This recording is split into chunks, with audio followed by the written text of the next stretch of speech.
both Tulsi Gabbard and Kennedy because the loyalty to him is that great. So, and my guess is in the future, whatever he does, the loyalty will continue that way. So let me make sure I get this thing just tilted a little bit. All right, so we'll go ahead and start the show in three, two, one. What up, folks? Once again, it is indeed your boy Tim, the handsome liberal. All programs are so we're all platforms are up. So we're on Instagram Live, we're on TikTok, and certainly YouTube, horizontal and vertical. If you want to call in, you can actually go on Instagram Live, the handsome liberal. I'll bring you right up. You get your point across. Like I said, we don't block, ban, or censor, regardless of how you feel about anybody in the comment section or yours truly, including the host. You can feel free to state your opinion without any concern of being blocked, banned, or censored. That's how we run the program. What I want to ask you folks today is simple. We're going to have an open forum. So if you have political questions, we're going to take them as is. Political questions, a free-for-all of sorts. I got a little machine going in the background that is loud as hell. But we're going to have a political free-for-all here. So you don't have to, there's not going to be a specific topic, but I do want to ask you guys to hear this. This is something that Pete Hegseth just did. And once this machine stops grinding in the background, I want to get your opinion on this because it's controversial, but I think MAGA's going to like this. I know folks on the left are not. It's as simple as that. I know folks on the left are not going to like this, but I'll play the clip for you, and I do want to get your opinion on this. Defense Secretary Hegseth has changed the name of Camp Liberty in North Carolina back to Fort Bragg, but there's a catch. Fort Bragg was originally named after a Confederate slave-owning general. In order to get around a law prohibiting naming bases after Confederate leaders, Hegseth renamed the base after an obscure World War II soldier with the last name of Bragg, who didn't even have a Wikipedia page until this week. Meanwhile, more than 50 middle school students at a U.S. military base in Stuttgart, Germany, staged a school. Okay, they had a walkout, but that's not relevant. But what do you think was the purpose of that? Now, Fort Bragg was named after a Confederate general that was a slave owner. And, during the Biden administration, that became unpopular. So they decided to give it somewhat of a neutral name, Fort Liberty. Fort Liberty. It's not insulting to anyone. They named the base Fort Liberty. The right, particularly President Trump, at the behest of Pete Hegseth, wanted it to be named back after the Confederate general that it was switched from. But Congress, under the Biden administration, passed a law that prohibits naming bases after Confederate generals. So you can't just turn it back. Oddly enough, they foresaw that there may be some folks in America that would want to go back to naming shit after the Confederates. So they got Congress together while the Democrats were in control and passed a law preventing folks from naming bases in the future after Confederates who are going back, some damn near 200 years at this point. It's actually more than 200 years. It's insane that somebody would want to name a base after a Confederate back in 2025. But they foresaw that, so they passed a law saying you cannot name bases after Confederates. And to get around that, Pete Hegseth, now the actual General Bragg, I can't remember the actual name, his first name, Braxton Bragg, that's what it was. I did a video on it. General Braxton Bragg, the Confederate that was a slave owner or whatever, who the base was originally named after. Well, once they named it Fort Liberty, and Congress put this block in place so you couldn't name bases back after slave owners, to get around that and rename it back to Fort Bragg, Pete Hegseth named the base after Private First Class Roland Bragg, an unknown private that served in World War II. So he is completely irrelevant, this private is. So this unknown private that is long deceased has a military base named after him. How many privates in the military get a base named after them? I brought it up for the comical purpose of it. I mean, we can talk about naming bases back at the Confederates and what is the significance of that as well, but this private, he doesn't have any merit to have a whole base named after him. How does a private get a military base named after him? In my video, I asked a question. We're not going to use the word DEI on this, are we? Because he certainly did not earn having a base named after him. Is that not the definition of DEI? Or does that only apply to minorities and members of the LGBTQ community and women? He didn't earn that. Whoever this Roland Bragg is, he didn't earn that. He got that position solely because of his name. Like some might say, you get a position solely because of your skin color, solely because of your gender, solely because you're in a wheelchair, you name it. He got the base named after him solely because of his last name. How is that not DEI? Somebody let me know that. We'll certainly talk about that, but we're going to also talk about the tariffs that have come down the pipe as well. Trump is going tariff crazy. You know, when you look into it, I'm going to say, me personally, I understand where Trump is coming from on some of this. Some of our trade imbalances are really, really lopsided. Now, I don't believe that we've had these trade imbalances this long by coincidence. I do believe there are other things we're getting from these countries that maybe Trump doesn't know about, that once we impose these huge tariffs on them, he may actually, as they say, fuck around and find out. Perfect example is we're talking about not giving Egypt any more federal funding, Egypt and Jordan, if they refuse to take in the Palestinians that will be displaced as we take ownership of their home country, Gaza. Once we take over Gaza, Trump doesn't want the Palestinians to be able to go back. And he's telling Egypt and Jordan, you need to take these people or we're going to stop giving you federal funding. And Egypt immediately stepped up and said, well, the money you're giving us is a condition of the ceasefire we had with Israel back in 1979.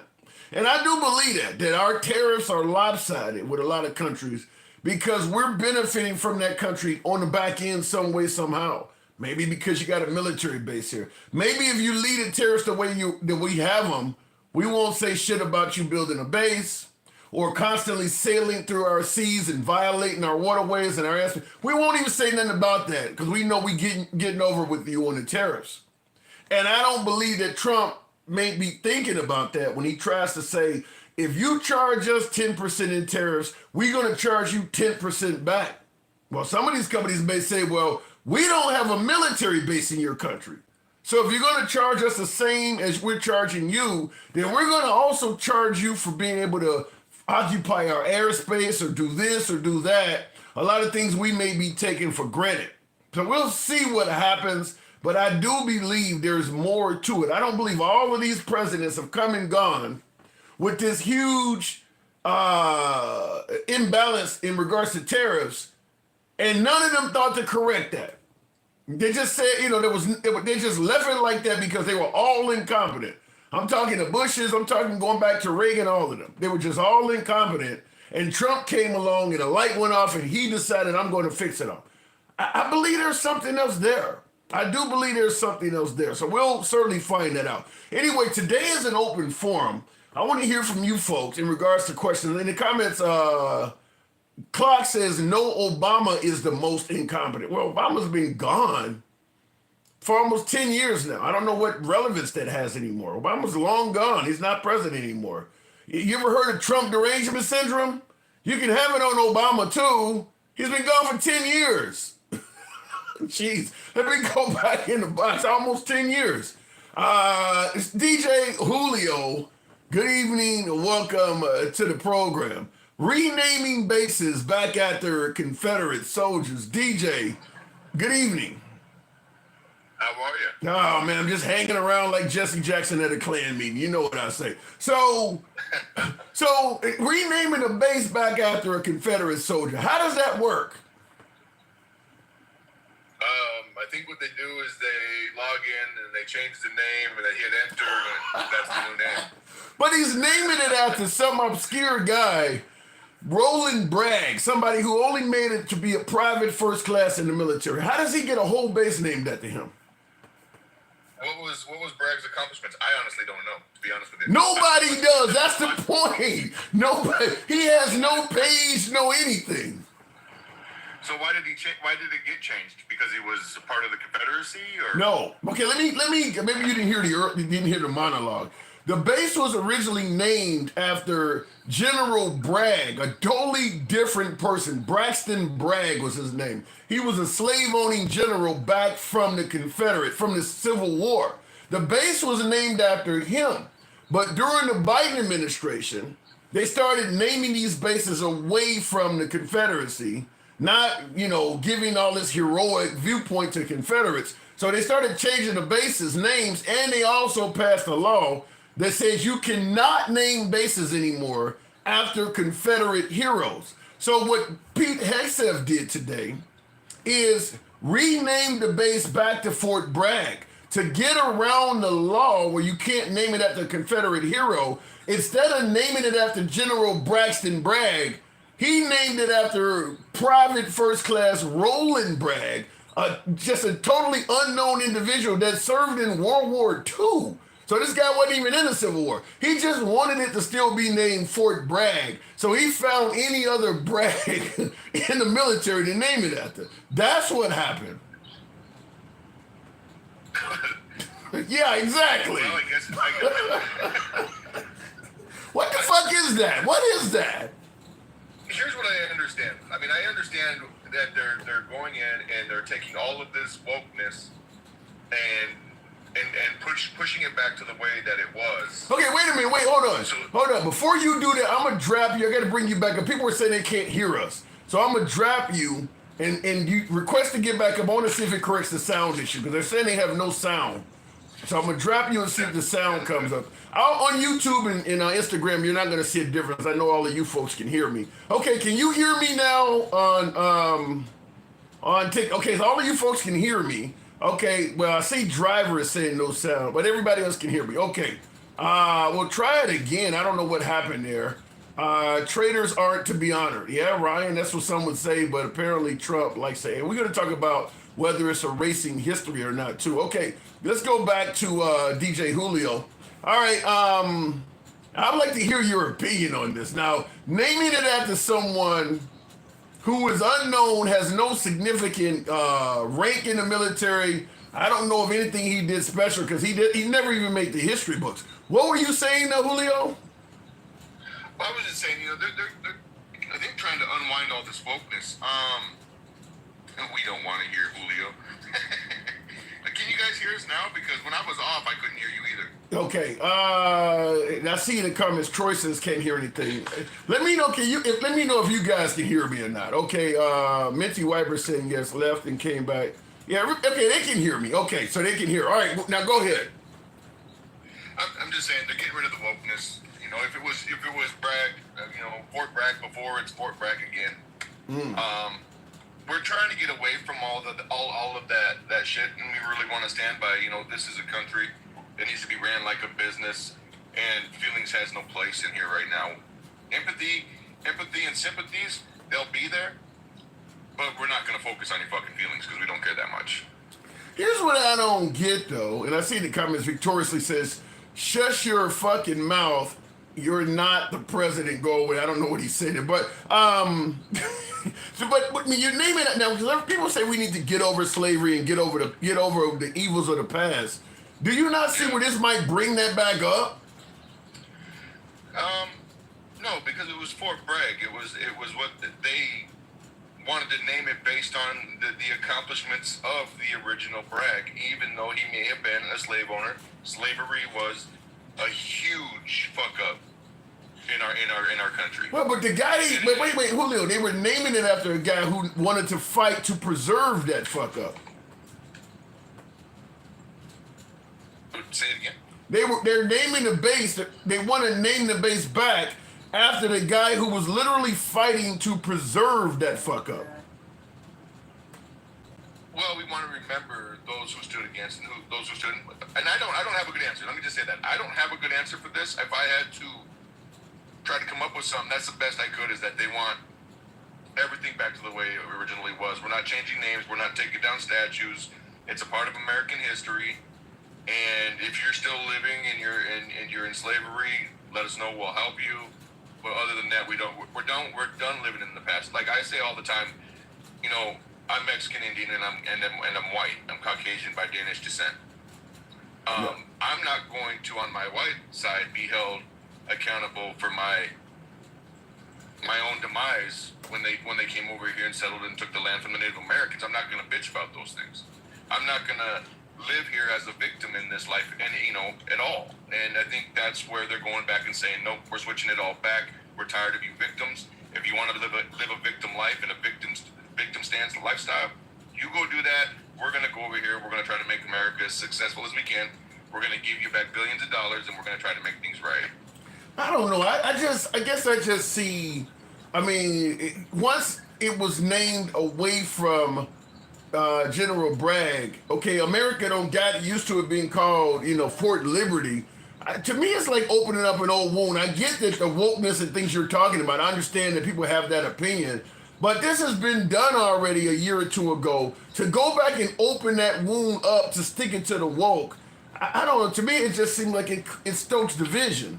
Is this? I mean, at all the things that are going wrong in this country, is this something that should be happening within the first month of him becoming president or so? I get what you're saying, and I understand that it's about history and it's not about being a victim. I'm gonna curveball you real quick just to answer one of your subscribers' questions or statements. Sure. When I'm saying that people live in a victim stance, people are always saying, well, around my area, like I've explained to you before, I don't deal with a lot of homeless black people because the black people that are in my area of South Dakota seem to be very successful. Whether it's in fast foods, retail, or big business, they're very successful and they tend to they're about their money. I really appreciate that. Now, the Native Americans, because we're in South Dakota, a lot. Hold on 1 second. Hang on 1 second. I'll let you continue that. Real quick in the comments, there's a lot of people saying no sound. Apparently, a lot of people can hear it, so I'm going to assume the no sound people either have audio problems or they're just trolling the program, because there's plenty of you folks that can hear it on TikTok, so I'm not going to reset it at this point. It's pretty clear that enough people can hear it. So there are some folks in the comment section saying no sound. I'm going to assume you got audio problems or you're trolling. Go ahead. Yeah, and for those that are listening, if you see people saying no sound, tell them to back out and come back, to help us stay on our conversation. Yeah. With the victim mentality, being an enrolled Native American to Sisseton Wahpeton Sioux tribe, I'm not going to sit here and say that I am held back, I am held down. It's somebody else's fault other than mine. My ancestors got their homes raided, their women and children killed, pushed off onto reservations. I'm not going to stand and be like, those sins of the past affect me today, because we all have an equal stance. If you're out there and you're busting your ass, you have a chance. Doesn't matter what color, race, or where you come from. If you bust your ass, you have a chance. If you don't bust your ass, you're going to collect Social Security, you're going to get on WIC, you're going to get on food stamps, you're going to get on all the social and economic assistance that the Democrats wanted you on. And that's fine. You live there. We're going to live here.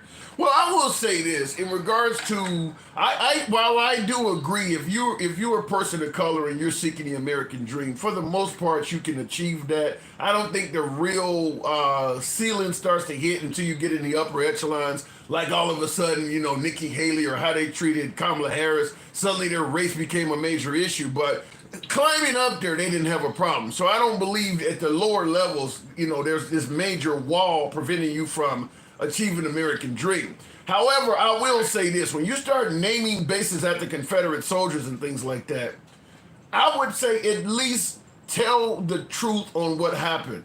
This guy is, he's fighting for the oppression and ownership of humans. It ain't pride and heritage. It ain't pride and heritage that he's fighting over. He was fighting to own human beings. And as long as you tell the truth, I'm okay with the the anti-woke stance on this particular subject. But when you're lying about history, I don't see how that's any better than being woke. Yeah, and I agree. I'll be honest. I didn't watch any of the Pete Hegseth stuff yet today. I saw you clicked up and it said that you were on, and I was like, well, I'm gonna go because I want to hear this guy.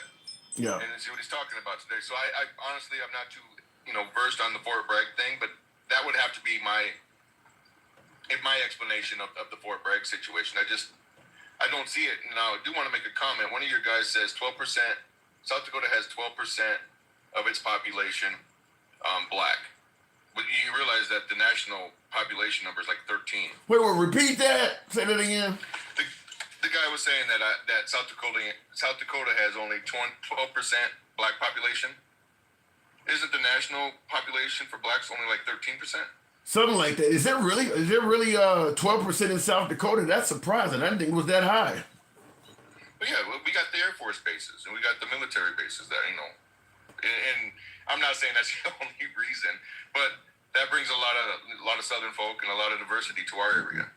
Yeah, the thing about it is, even though blacks represent, anywhere between 12 and 16% of the population, a lot of them are congregated in certain areas. You got to think how this country was founded. This is why when people say, well, what happened in the past, I think you just said it. It has no bearing on you today. Actually, it does. Actually, it does. We were herded into certain cities. I mean, into certain areas, rather. And that stuff passes down throughout the generations. Even though you have the right to move now, people, old habits die hard. Most Americans don't live no more than 50 to 60 miles or whatever they said it is from where they were born. Most Americans don't move. So when you herd populations into certain areas, just like the Native Americans, they can move now, but you herded all of them in a certain area. So that has a trickle-down effect. That's why with African Americans, they're mostly in big cities, because that's a trickle-down of what happened in the past. No, it's very, very similar. I mean, you guys, experienced something not necessarily similar, but on the same path as the Native Americans did. You guys got put in your essentially reservations. Your low economy parts of California, Chicago, New York, the boroughs, Florida. And that has a bearing on and that is still a bearing on what's happening today. So this is what I'm saying. When people keep saying that what happened in the past has no bearing on, that's not true. To an extent, I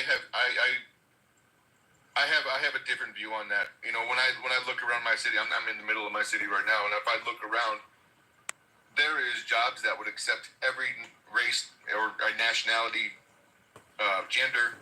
I mean, the only two genders, so they only got 50% of that market.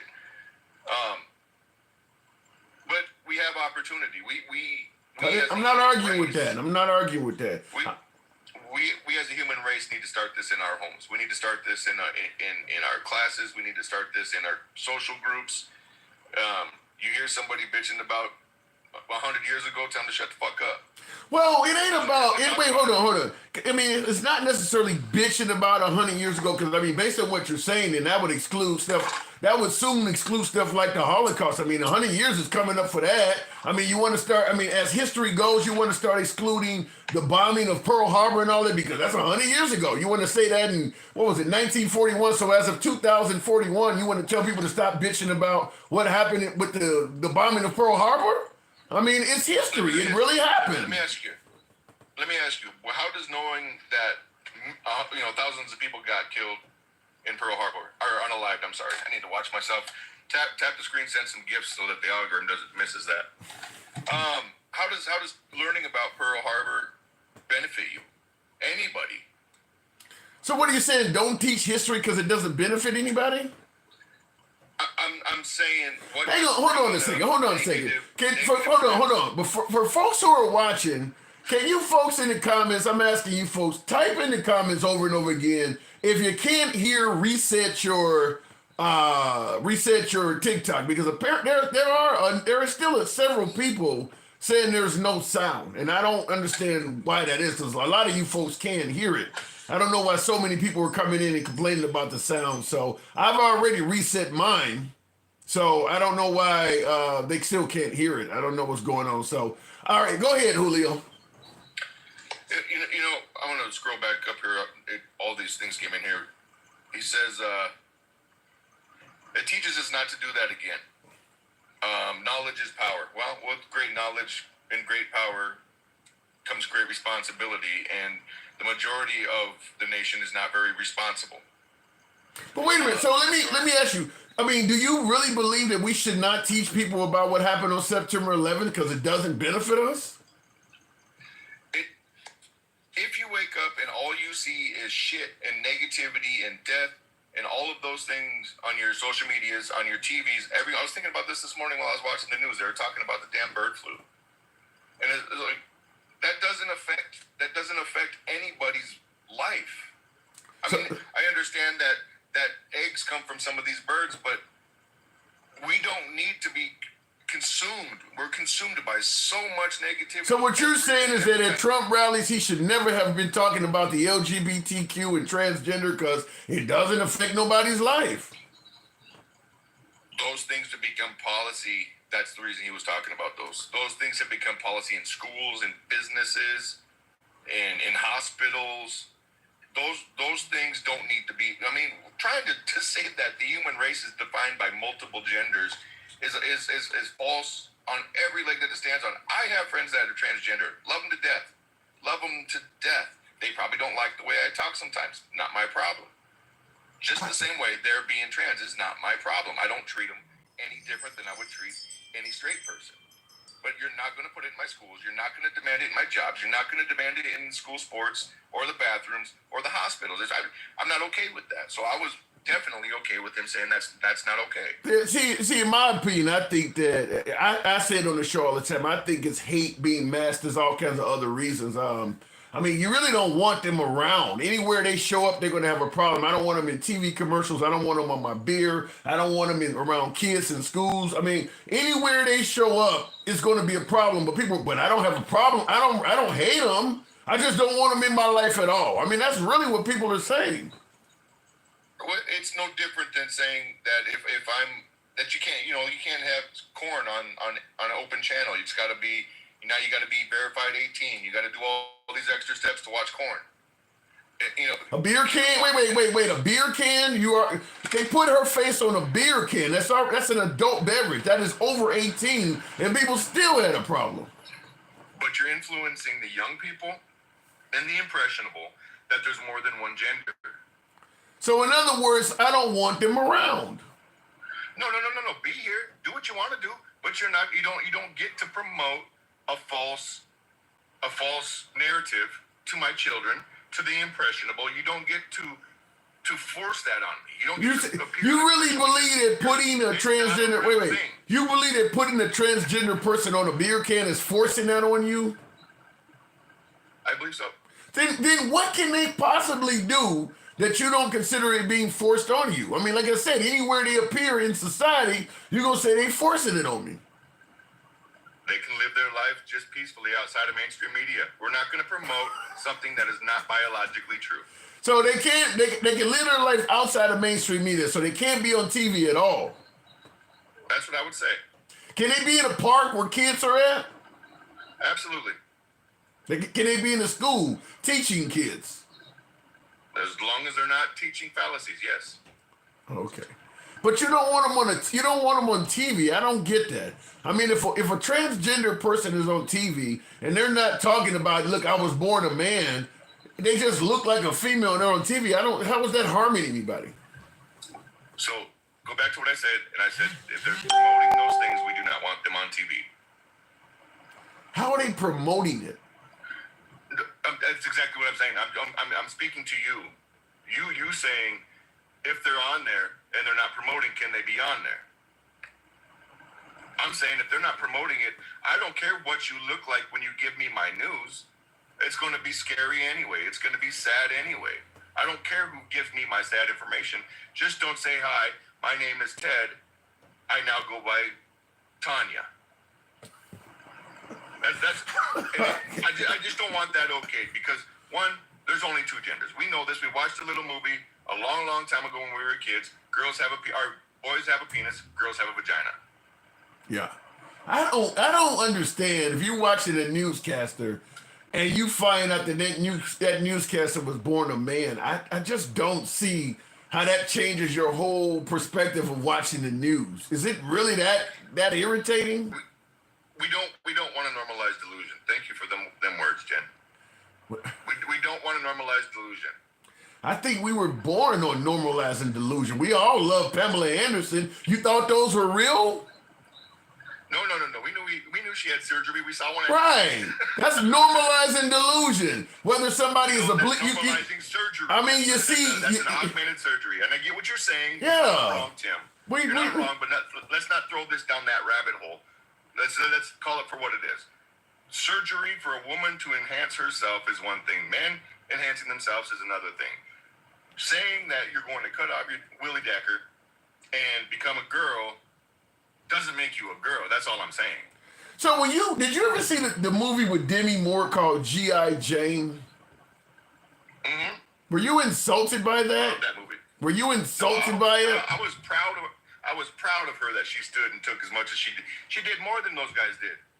As much, if not she more. cut her hair off. She looked like a man. She was playing man sports essentially.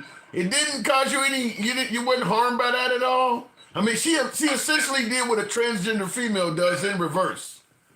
She even said, "Suck my dick" in the movie.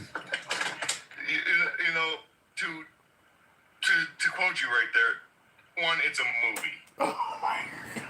It's a beer can. It's a beer can. I get what you're saying, but you know what? G.I. Jane never once said, because I look like a man, I'm a man. What she said is, I'm going to cut my hair, and I'm going to become a skin body, and I'm going to show these men what I'm made of. And she did. In that movie, she came out and said, I'm a fucking badass, and she was. Okay. To me, she was no different than someone like RuPaul or somebody that's in drag. She looked like a man. We just accept women that dress like men, and we don't accept men that dress like women. Demi Moore did not look like a man in that movie, not for 1 second. She looked like a girl with no hair. Oh my God. A woman with no hair. A badass woman with no hair. All right, we disagree. Tell me I'm wrong. You're wrong.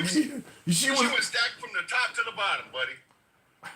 She looked like a freaking woman the entire time of that movie. Yeah, I'm going to say that you're wrong, but I got to move it on. Demi was a DEI hire, says Jay Evans. He says she was a DEI. You know, before I move it on, and real quick before I let you go, the person that he named the military base after, who did not have any type of merit at all to have a military base named after him, is that not DEI? He's not being hired for anything. His name's getting put on a building. So you can only be DEI if you get. He probably didn't earn it. Yeah, well, we know he didn't earn it, but is that DEI? No, I don't think that it would be considered DEI. Diversity, inclusion, and what? Equity. What's it called? Diversity, equity, and inclusion. How about didn't earn it? That's what I call it. Okay. Did not earn it. Did he earn it? Absolutely not. Whoever this guy is. No, but we know why. We know why that they used him. Because they couldn't use the original. Fort Bragg sounded better than Fort whatever it was. I don't even know what it was called. I don't see how that's not. I think you're trying to skip over DEI. I think to me that's the definition. If Biden named a military base after some obscure black female private in the military, you guys would be screaming that shit out. But for some reason, because it's him, I don't even know. I'm not saying this because of any other reason than what I've explained to you. Like I said, I don't know the whole story behind what the base was called before. I now know because of you that it's called Fort Bragg again. It was once called Fort Bragg. That was based off of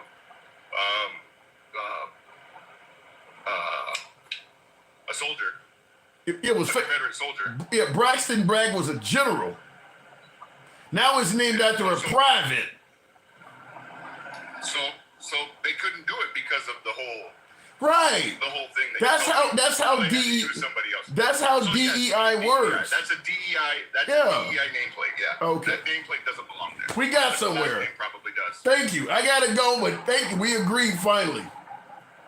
Yeah. Well, what else are you talking about today? I want to chime in on. I gotta go. I got too many people on here, man. I appreciate it. We'll talk again. All right, moving in the comments. We don't want that culture around kids. Damien, I guess you're talking about the LGBT, or better yet, probably the LGBTQ culture in general, but right now the target is trans. Like I said, to me, in my opinion, I do believe it's based on hatred. I guess everybody can hear me now. I don't know. I don't try not to restart the live before I take the next caller, but there for some reason on TikTok, I got tons of folks that came through saying they couldn't hear it. So, but we're good with racist culture around children. Got it? Yeah. It is, to me, it's hate, and I'll tell you why. Anytime, anytime hatred rears its ugly head, people don't admit hate. People, I mean, think about it. America, as long as we were a country based on hate, you'd be hard pressed to find many politicians that openly admit it. I hate someone simply because of the way God created them. We don't admit hate. What we usually do is come up with other reasons to justify it. One of the biggest ways of doing it is by using children. Because people tend to, you can pull up somebody's heartstrings if you tell them, I am trying to protect children. When they were trying to legalize interracial marriage, well, a child from two different cultures, a mulatto or whatever they used to call, he won't know what to identify as. It'll be harmful to his psyche. They were using children to try to prevent interracial marriage from becoming legal. Then it became the same issue with same-sex marriage. Two men or two women married each other. Well, if a guy got two dads, this kid is gonna be screwed up in the head. People are still saying that because interracial marriage just became legal or gay marriage just became legal in 2015. So people are still saying that if a child has two mommies or two daddies, it's gonna be fucked up in the head. Well, now the transgender folks are getting the same thing, and they're using children as the defense. If a trans go in the bathroom with my kid, it's gonna be on. I don't want that around my children. And as I always bring up on the program, and I'll go to the box after this, I'm gonna ask you guys to tap the screen as well. Get this up to about 20,000. Let your thumbs not be lazy. Tap the screen. Get the AJ says, where the white women at? Tap the screen. Get the likes up to about 20,000, if you will. I will tell you this. I always bring this up. When we're talking about keeping harmful cultures around children, there is no culture in America that is more harmful to children, documented harm to children, than religion. We can talk about Baptists, we can talk about Lutheran, particularly the Mormon, and at the top of the pile is Catholic. You don't hear anybody saying, now we need to keep our kids away from the Catholic. That's where all of the danger is. That's where all of the harm has happened at. I'm talking documented cases of abuse. People believe that a transgender person is going to go into the bathroom of a mall or a movie theater where hundreds of people are navigating around and actually start sexually assaulting a child in a public bathroom where anybody could walk in and catch them. There is a whole host of folks in this country that have abused children over the years. How often do you hear of a child being sexually assaulted in a public bathroom? There are real pedos out there. Nobody does that. That's just not where people do that. So the idea that all of a sudden the transgender community is going to pick public bathrooms where anybody can walk in and do something like that is insane. That's just insane. So once again, like I said, it's about hate, because if you were genuinely concerned with protecting children from predators, you would target folks that have a documented history of doing it. The LGBTQ community does not have that. The church does. The church does. And people feel confident taking their children to church and keeping them from the LGBTQ community. I'll tell you this. It's quite rare for the chance of your child being in the bathroom with a member of the transgender community is very rare. In some places, it's not happening at all.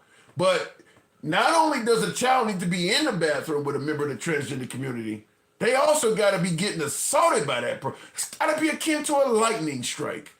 It's got to be akin to a lightning strike, and people are making all this fuss about that. All right, let me go back to the box. Real quick, I don't even know if we could come up with 5 real cases in America, country of 350 million people, where somebody dressed up as a member of the opposite sex and abused a kid in a public bathroom. In a country of 350 million people, I think we would be hard pressed to come up with a handful of cases where that has actually happened. It's that fucking rare. And they're passing laws all over the nation as if this is something seriously going on. Let me go back to the box. And thank you folks that are tapping the screen. Miss Mo Better. Good evening. Welcome to the program. I cannot listen to this nonsense, says Isaiah. Isaiah, if you ever come on Instagram, I'll bring you up live and you can let me know what nonsense I'm hearing, and I'll give you plenty of time to correct me. Feel free to criticize where you think criticism is due. Ms. Mobetta, good evening. Hey, Tim. Hey, good evening. Go ahead. You already know what Julio get on, but you know what? You were just making a valid point. Because It's you have hate. all these priests and everybody essaying and violating little boys and stuff, and they didn't denounce them. No, and they still don't denounce them. And I mean, and they still don't. yeah, and they got a very extensive documented history going back at least a century of actually doing it.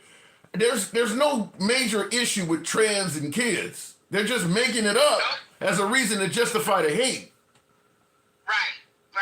And they playing in women's sports and stuff like that. You might have one or two cases, and then and you're talking about that, and that's at the school level. You got to go to your school boards and stuff with that. Yeah. That's not the president. What about the notion that if you're trans, you're mentally ill? Allegedly. Yeah. I mean, you know what? A lot of people won't even sit down and get to even speak to them and find out if there is a problem. You know, So, it's something that it is something we're not familiar with. I mean, I'm not going to say there's not a possibility of mental illness, but I will say this. You notice that when Caitlyn Jenner started endorsing Trump, they didn't have no problem with that one. Right. Yeah. And that's an ugly one, too. That is ugly as fuck. So, my thing is stop being selective by what you feel is right and you feel it isn't. That's what makes me pissed off with half of these MAGAs. Because they could have the proof right in their face and they still don't believe it. Yeah.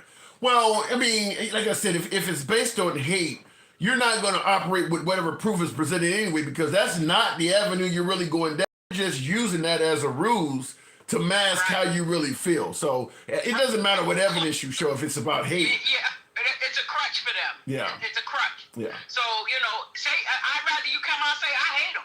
Yeah. Say that. Well, but then, saying you hate someone for whether it's because of how God designed them or what they believe in, it sounds evil. So people who are hateful generally don't admit that. They come up with another reason that sounds a little bit more legitimate. Well, this is like going back to what Julio was saying about these statues and stuff. That you talking about people shouldn't talk about it or they shouldn't teach about it and stuff like that because it was ugly. It was nasty. And it's his peoples that were the perpetrators and they want that exposed. Yeah. And the thing about it is they claim if you take down the statue, though, you're rewriting history. How do you respond to that? Because when they took Fort Bragg off the military base and named it Fort Liberty, folks suggest that is, trying to rewrite history. That history is in blood. It's not going anywhere. Yeah. And that's You can't rewrite those stories. yeah. You can pretend like it can go away or whatever, but those stories are there, whether they want to accept them or not. Yeah. You make a good point. I always use Joe Paterno. I believe he was one of the coaches of Penn State football team out there. And he got caught up in a whole scandal about abusing children. Now, he had a really good winning record with Pennsylvania. And they had a statue in tribute to Joe Paterno outside of the stadium there at Penn State. When all of a sudden he got caught up in the whole sexual assault of children scandal, they took his statue down. And I always use the reference. Does that make the whole history of him go away because the statue is not there anymore? I agree with you 100%. A statue is not history. It's a tribute to history. They took down the statues of Adolf in Germany. They took down the statues of Saddam Hussein in Iraq. that doesn't mean the history of Saddam Hussein went away with it. So it's a tribute to history. It's not actual history. Yeah, no, they full of cocky on that. I'm sorry. What is what is cocky? Shit in Spanish. Okay, I have never heard that before. So You know vocabulary too. You know it. yeah, so I haven't talked to you in a little bit. How are you feeling? We in week 4 of Trump. How you liking what you're seeing so far? Oh my God, they're dangerous. Look, you even got Elon's son up there telling Trump to shut up. I heard rumors of that. That didn't happen for real, did it? He said, "You're not the president. We need you to go away." Now that's just a joke, right? That didn't happen for real, did it? The little boy is what, 5? I don't know how old he is, but did that really happen?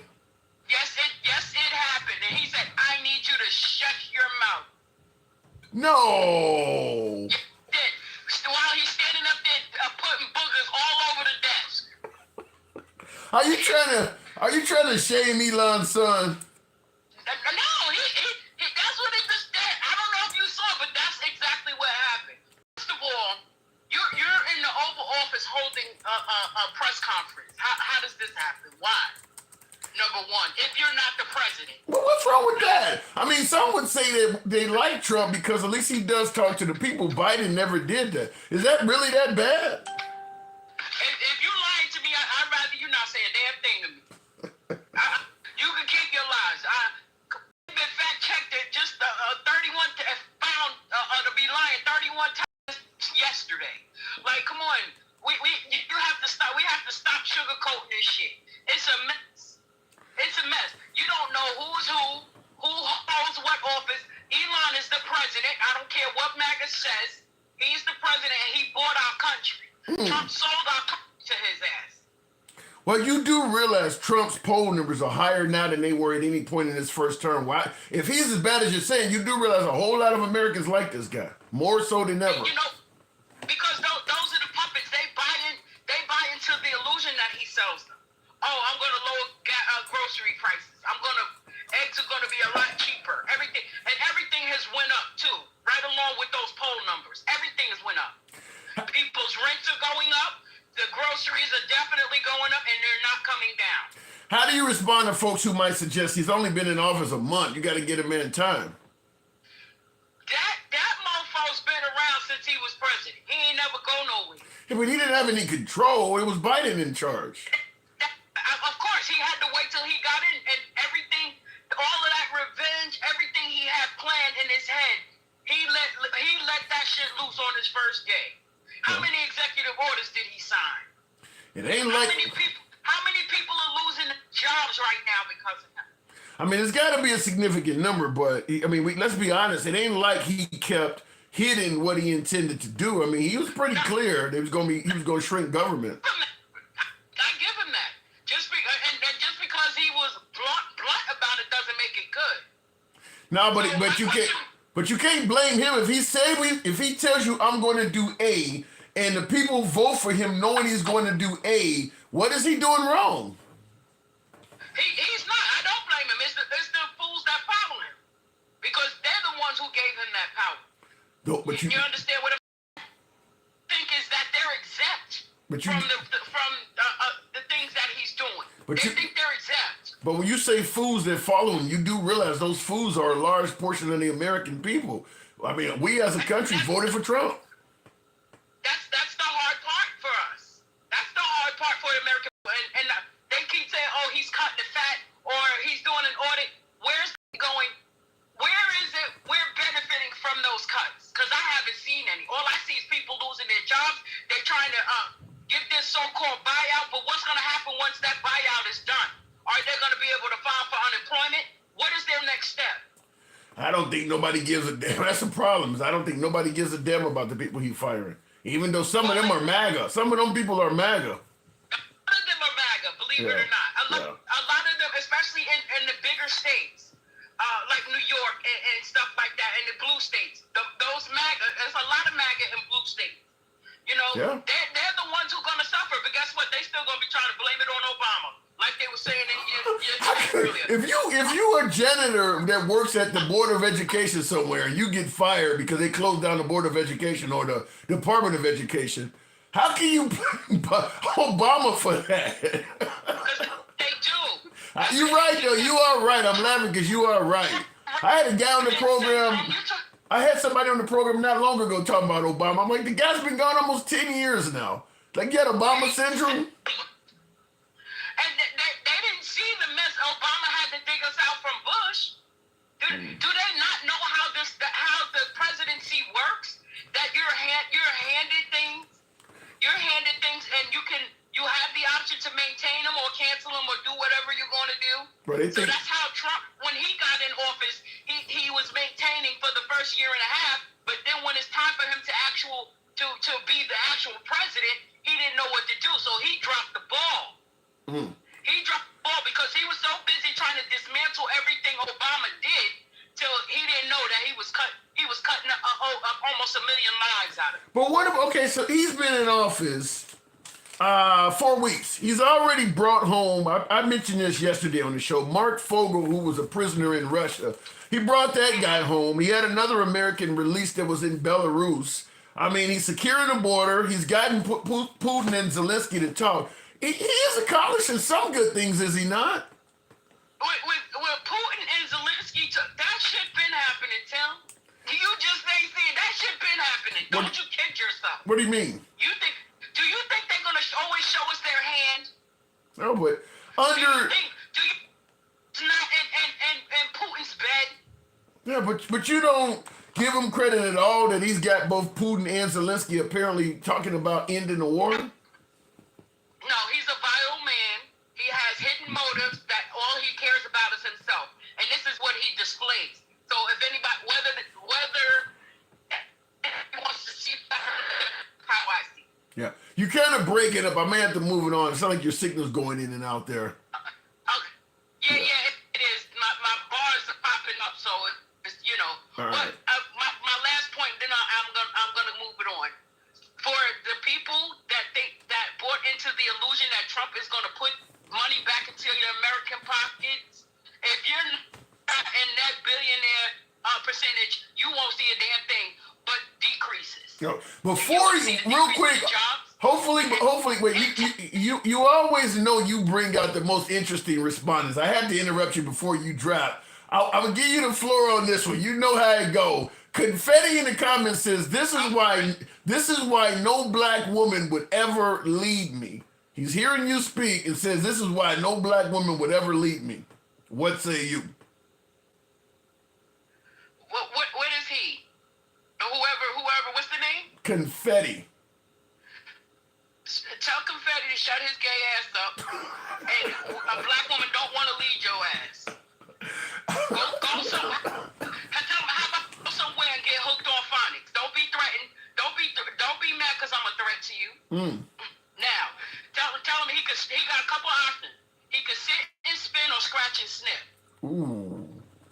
Hi, Miss Mo Better. Always a pleasure. Good to have you back on. Thanks for coming through. Absolutely. I'll talk to you soon. Very pleasant. All right, moving on with the show. By the way, tap the screen.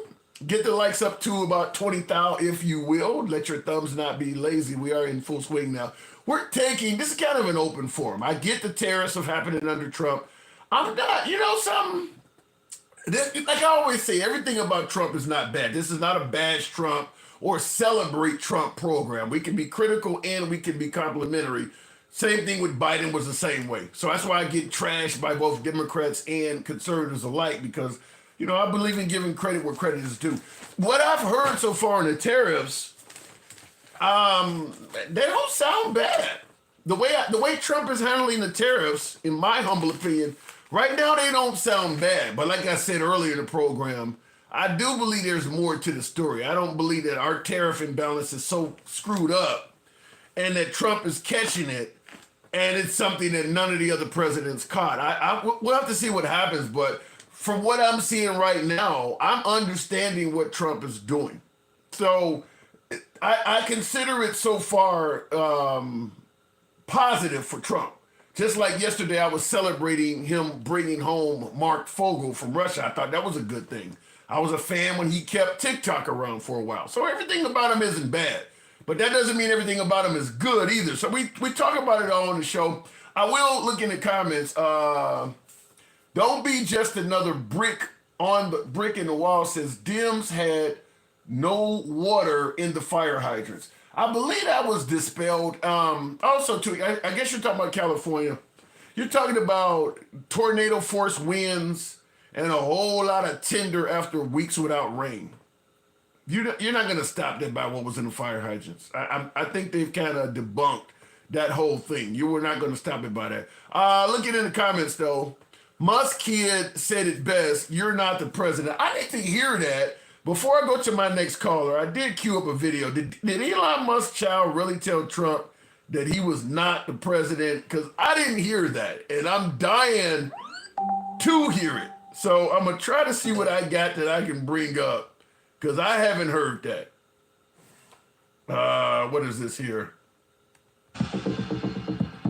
Let me see if I hear anything from it. That's it. He's telling them something, but they don't play the audio from it. So I'm not.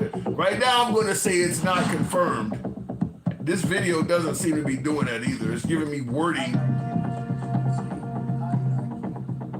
Yeah, I can't hear shit. At a high level, what are the two ingredients that are really necessary in order to cut the budget deficit in half from 2 trillion to 1 trillion? And it's really two things: competence and caring. And if you add competence and caring, that kid is roaming all around the office, though. And I fully expect these groups. Okay. Yeah, I'm not hearing the kids say shit. Somebody got a clip of that. Imagine they're going down the grocery aisle and the prices from one year to the next are the same. He did tell them to shut up. And their mortgage, all the debt payments dropped. It looked like he did whisper to him, shut up. Wow, that's terrible. Elon got a badass kid on his hands. He did whisper to him, shut up, but I haven't seen the part about you're not the president. Man, that would be a hell of a premonition if he told him that. All right, looking in the comments, once again, I don't know what's going on TikTok. People still are coming in saying no sound. I'm trying my best not to reset it, but people are still saying that. He is parroting Elon. He says, shush, close your effing mouth. I don't think he said that. Because I'm looking at the reporters that are sitting there. And if that kid had said, shush, close your effing mouth, I would have saw a gasp on their faces, and I didn't see that. People would have laughed if he had said something like that. Continuing on with the program. Now, we're taking kind of a free-for-all here. I want to hear from you folks. Little X was talking to a reporter, bro. All right. Going to the box. We'll continue on with Vicariously Vindictive. That's a hell of a name. Good evening. Welcome to the program. Vicariously Vindictive. I see a few folks on, I don't know if the box is going to bring them up. Apparently the box is goofing up here. We'll try it on, we're going to go live off of Instagram, because we're on Instagram live as well. If you folks want to come up, we'll bring that up and see if we can make it happen. You have to log out and back in. Anybody who cannot hear audio, let them know in the comments on TikTok. Otherwise, I'll have to start the live over.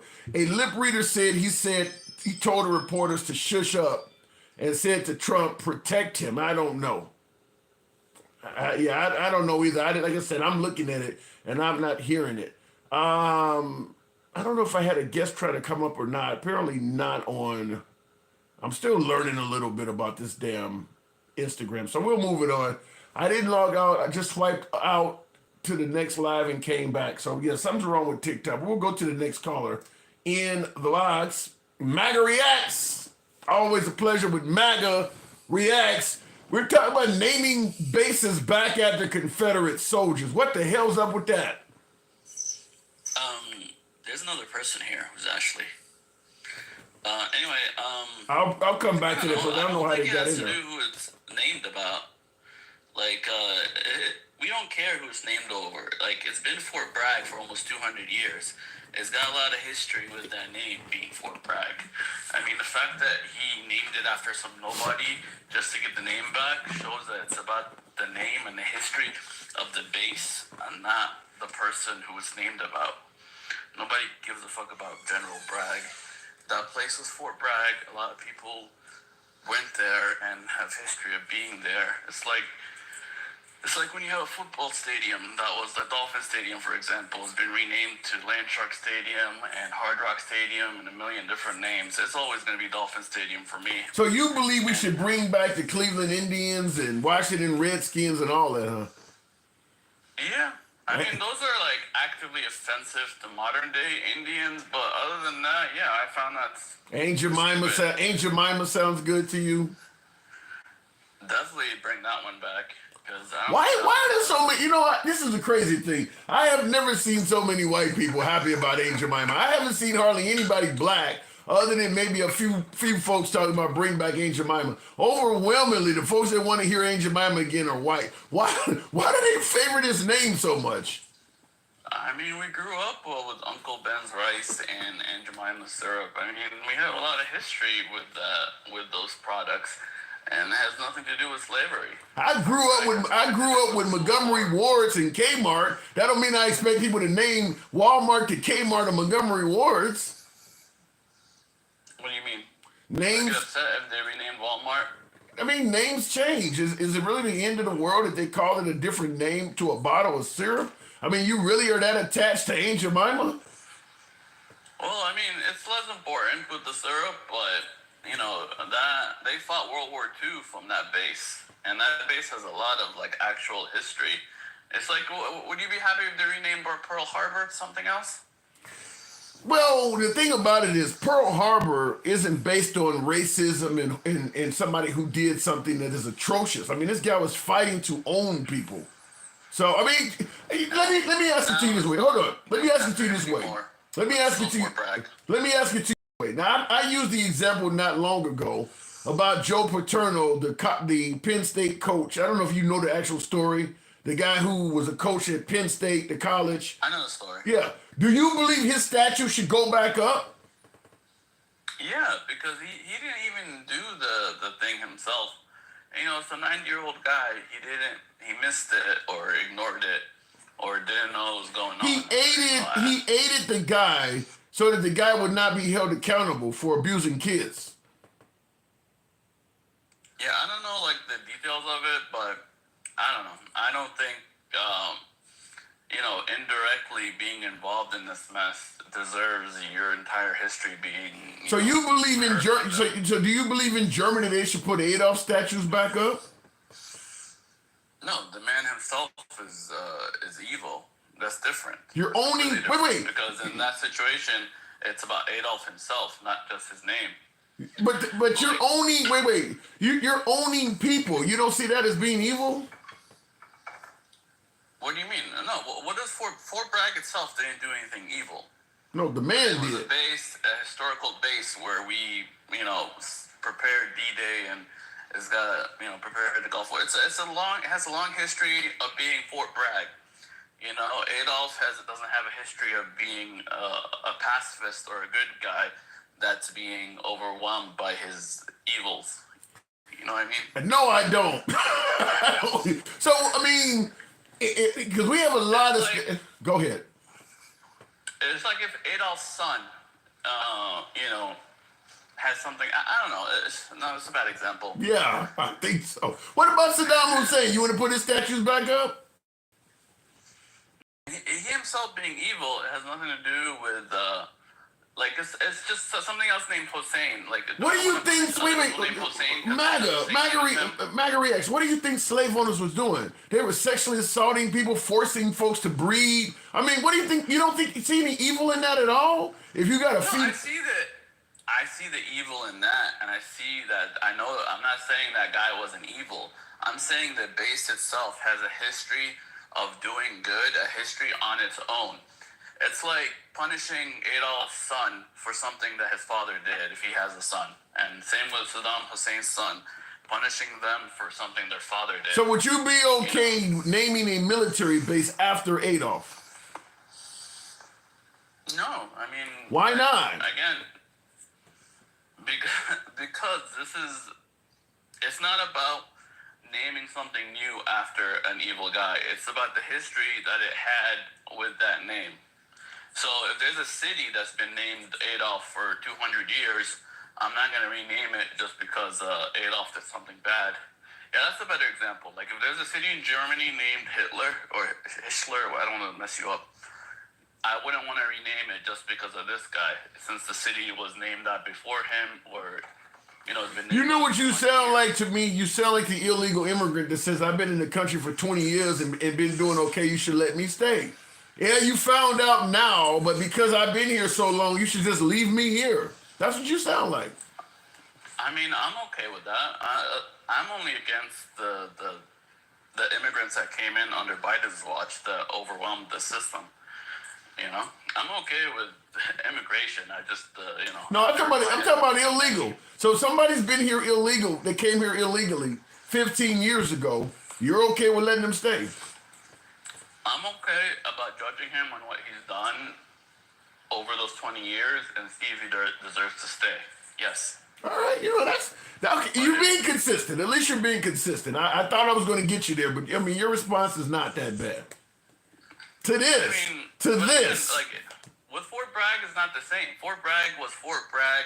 If you didn't know what Fort Bragg was about, would you be upset? If you didn't know who Fort Bragg was named after, would you be upset about anything that happened at Fort Bragg or anything that has to do with Fort Bragg if you didn't know who it was named after? That's an excellent question, and that's why you had shows like the Dukes of Hazzard with the Confederate flag and things like that up there, because they did exactly what you're talking about. They tried to make it so people did not know about the atrocities these folks did. And you're right. If I didn't know the truth about the guy, no, I wouldn't be upset. And then if you didn't know the truth about the guy and they told you they're renaming Fort Bragg for no reason, they're just renaming it, this place that you went to that you lived at as a soldier, this place that has history, its own history that has nothing to do with it. If they renamed it for no reason, would you be upset that they renamed your base? Wait, Sorry, my doorbell's ringing. Hold okay. I'll give him a minute. You can answer the question. Would you be upset if they renamed the Amazon delivery? I'm not that. Listen, I'm from Chicago. The White Sox used to play in Comiskey Park. The tallest building in town was the Sears Tower. All of that stuff's been changed. I'm not that committed to the name of a facility or a base. If they change the name, they change the name. I mean, it doesn't mean that much to me. I hate it when they change the name and things like that. I mean, that's what happens. I mean, certainly now that we live in a society where advertisers are always paying for stuff. You may have a tall skyscraper in your town that has a business name on the top of it. 2 years later, it's a different business. I mean, we change the name of highways. We do that all the time. I don't know why people are, other than the fact that this dude is a Confederate and we want to show love to the Confederates, names change all the time. I, in general, hate when names change, especially when it comes to, like, big things like mountains or cities or, I understand it's okay with a football stadium. It still bothers me. But for me, especially with Fort Bragg, what upset me the most is that they changed the name and it's been around for 200 years with that name. Then I got to ask you this. Make Me King 1 made a great statement. He said you have a problem with changing the name of things that's been around for a while. He says, but changing the Gulf of Mexico to the Gulf of America. How do you respond to that? Yeah, I honestly don't like it either. Okay. All right. Like, I don't like it either. Because, you know what I noticed on the other side? There's a Gulf of California that's like 100% in Mexico. Baja California? Rename. Well, here's California on the other side. It's all in Mexico. Not one piece of it is in California. Yeah, you know why a lot of this stuff is that way, because a large portion of America used to be owned by Mexico. A lot of people tell you, well, look, it should be the Gulf of America because, this is really America, or more of America borders the Gulf. That wasn't the way it was when they first started naming it the Gulf of America. A lot of Texas and some of these areas that are now America used to be part of Mexico. So we took Mexico from the Mexicans, and now we're like, well, since we own the land, we should be to change the body of water as well to go along with it. But a lot of that stuff used to be part of Mexico. Yeah, but also, also, the name Mexico has nothing to do with the actual country of Mexico. It's just the name of the area. And what else is a good example of this? Damn, I had another example on my mind. I think the Gulf of the Gulf of America is probably the best one out of all of them because America is named after after an Italian guy or something like that came along with the colonizers or whatever. The Gulf of Mexico was already there, and we took the country over, named it America after America. I cannot pronounce the name, but America is named after a person that was part of that whole settlement movement. And now we want to name the waterway after this dude when Mexico was already there? I always thought America was like some some UK name that was UK located. Like New York is like, there's a place named York in Yes. UK. I see people on people on both YouTube and TikTok is saying Vespucci, America Vespucci. It's named after a person. So I forgot I remember my example now. Why don't we just rename New Mexico to New America then? we already got New England. Now you want to? Exactly. How does this make Trump look though? I mean, I like it because he's being like prideful and trying to invigorate like patriotism and pride in America in the name America at a time where it's shunned and people are saying how they hate the flag and hate being Americans. So I kind of like it for that reason.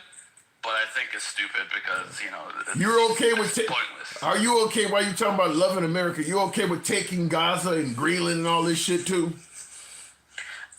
Not Gaza, but Greenland, I would be okay with it. Even Canada, because I feel Canada is. I go up there all the time. My brother-in-law's up there. My sister lives up there, and it feels like America. I mean, So you go to America. So if I come to your crib, you say make yourself at home. I'm gonna take this motherfucker because I feel like it's my place. You can't just take somebody's homeland because it feels comfortable. They're gonna get annexed like Texas and like all these other places were. I mean, they technically belong to the UK. They they got the UK king on their money and before the UK queen on their money.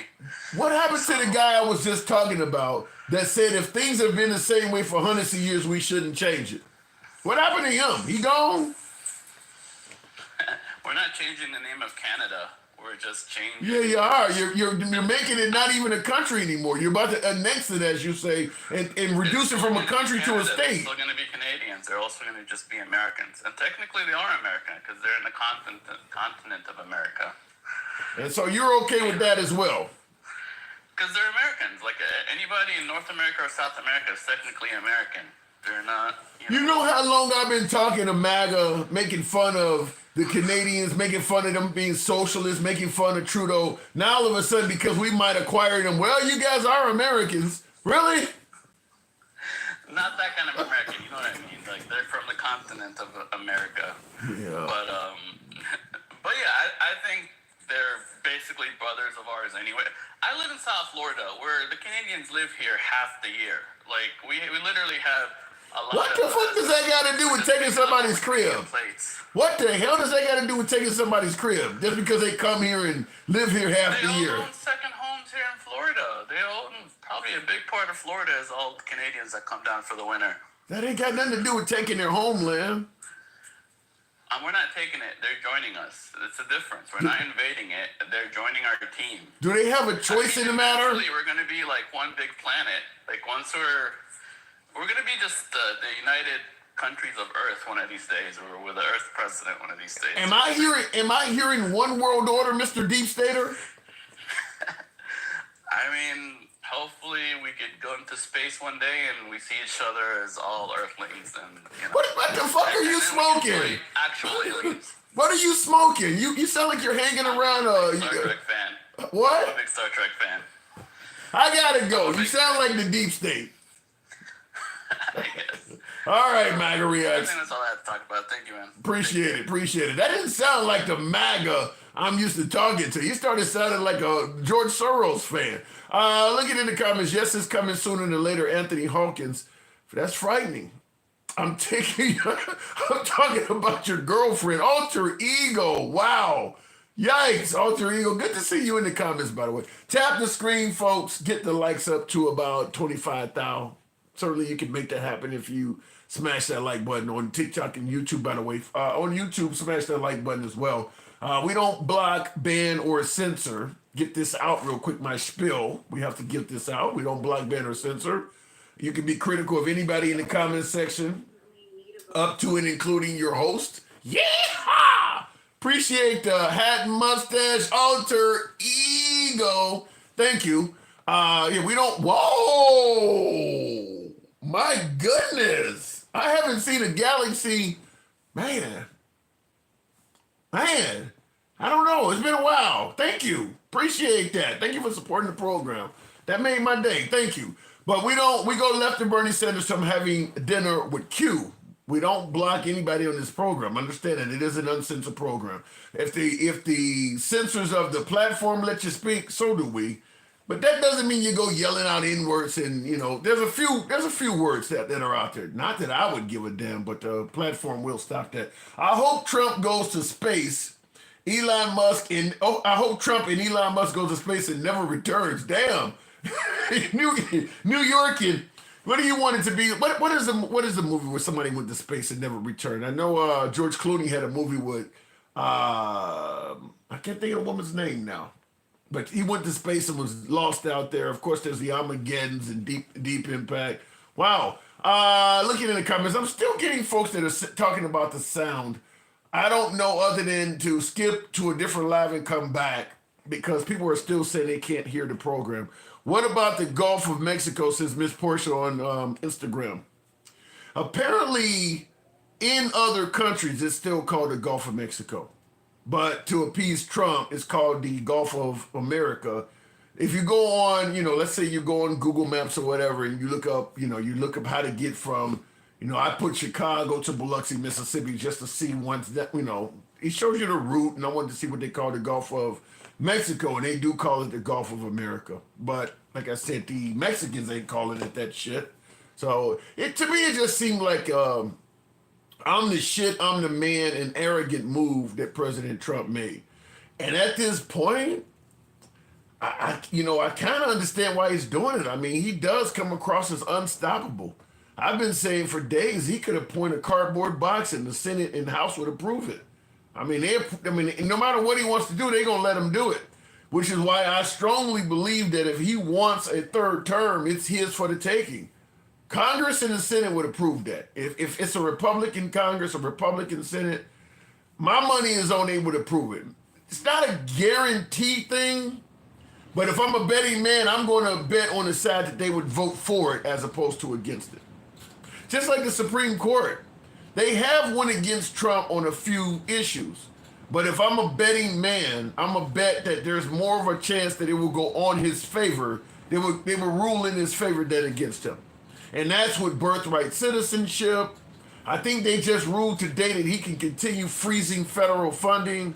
I mean, he's going to win in the courts. I do believe that. So if he wants a third term, it's his for the taking. Real quick in the comments. I'm not tired of winning, says Donnie Newman. Trump could not have said that better. He stated that if you elect me, you're going to get tired of winning. That is probably closer to fruition now than ever before. I do believe that. But the problem with that is, before I go to the next caller, I believe that the right, and I got a lot of viewers on the right now that can correct me if I'm wrong, but I believe that folks on the right are indeed more focused on winning than they are on success. Success is getting the interest rates down. Success is bringing down the price of groceries, the price of eggs that everybody had a major problem with. That is success. Winning is sticking it to the libs, controlling the LGBT and the gains of the transgender. These are things that are not really going to affect your life, but it may piss off the liberals and satisfy the folks on the right. That's winning. Success is things that are tangible that you're actually going to be able to see and you utilizing your life to make your life better. Winning is targeting boogeyman effects. I believe that the Haitian migrants are eating cats and dogs, so we need to get rid of them. Stuff like that is not going to affect your life at all. You can literally get rid of every Haitian migrant in Springfield. It ain't going to make a damn bit of difference in your life. He passed a law that biological boys cannot play for women's sports. That ain't gonna make a damn bit of difference in the average life of an American. This stuff is totally, but it's boogeyman stuff. That's winning. Success is the economy and stuff like that. I think the right is more focused on winning. If he gives us a few successes, that's great.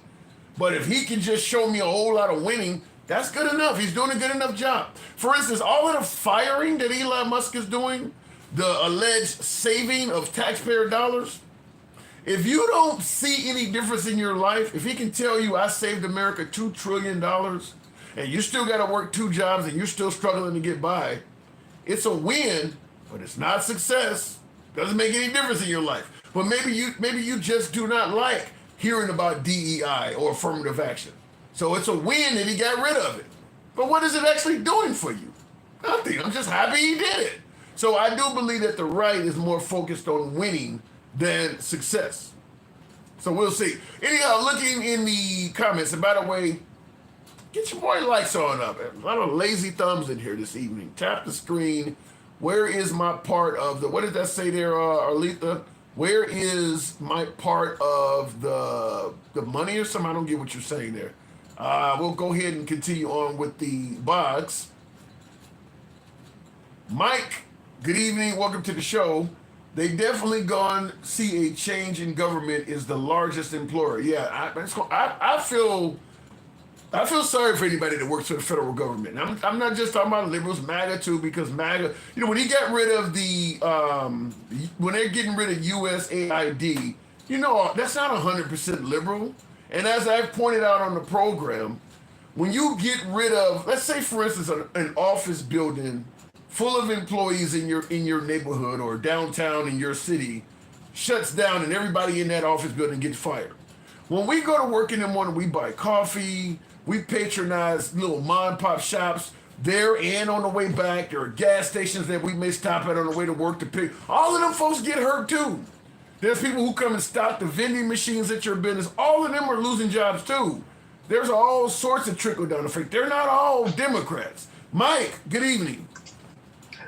Wait a minute, Tim. According to you, it's a win. Yeah, but it ain't success. It ain't success. Okay, again, so now we're redefining what a win is, right? Yeah. Because, right, that's what we're talking about. Because saying I'm going to cut federal jobs and then doing it and then but just saying it, not telling people what the outcome is going to be, they define that as a win, right? Yeah. It's crazy talk, but it's already happening though. Yeah. So the cuts, freezing NIH money, right? Yeah. That's a win. That's what they think. However, you know who's one of the biggest beneficiaries of that money Who? in the country? Who? The state of Alabama, University of Alabama is the largest employer in Alabama. Wow. Did you know that? No, I did not. They're the largest. They're the largest employer in Alabama, and NIS funds over. I believe it's 40% of that program. So. Yeah, you notice that they're not talking about what they're going to do for all these people that lose their jobs. If they were doing it with surgical precision, there's a lot of waste in the government. So we're going to start analyzing every various office throughout and determining who's waste and what. That would be one thing. But when you're doing these huge, sledgehammer cuts, everything you're getting rid of is not waste. You haven't studied it enough to be sure of that. Of course not. It's that's the problem with all of this nonsense and rhetoric. But before we get too far down that page, MAGA Reacts and DJ Julio come up here. If they're being genuine, then they are the racists that people are talking about. You want to erase history, but then you say we should preserve history. But see, this is where it's when they talk about woke, they demonize it. When they talk about CRT, they demonized it. But if it's part of history, then why are we trying to demonize it and get rid of it? But at the same time, you want to preserve history. You're either a racist or a hypocrite, or maybe both. Damn. You're either racist or a hypocrite, but maybe both, because it doesn't make any sense. Because here's the thing, and you said it best. They're talking about transgender.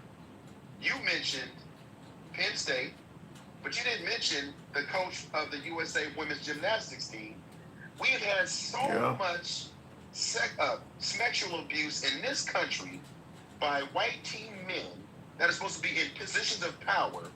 It's not even close to this farce that they've created, this fallacy that they've created about transgender. It's not even close, but they don't want to talk about it. No, and I've said that the LGBTQ community, out of, like I said, out of a country of 350 million people, you could put a gun to most Americans' head. They couldn't come up with 5 cases of where a transgender person abused a kid in the bathroom. But they're making it sound like I don't want them in the bathroom with my kid because I don't want my kid to be at risk.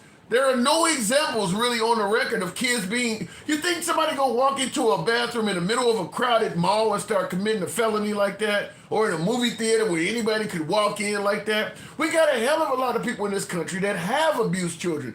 How many of them do it in a public bathroom? I mean, that ain't even where it happens at.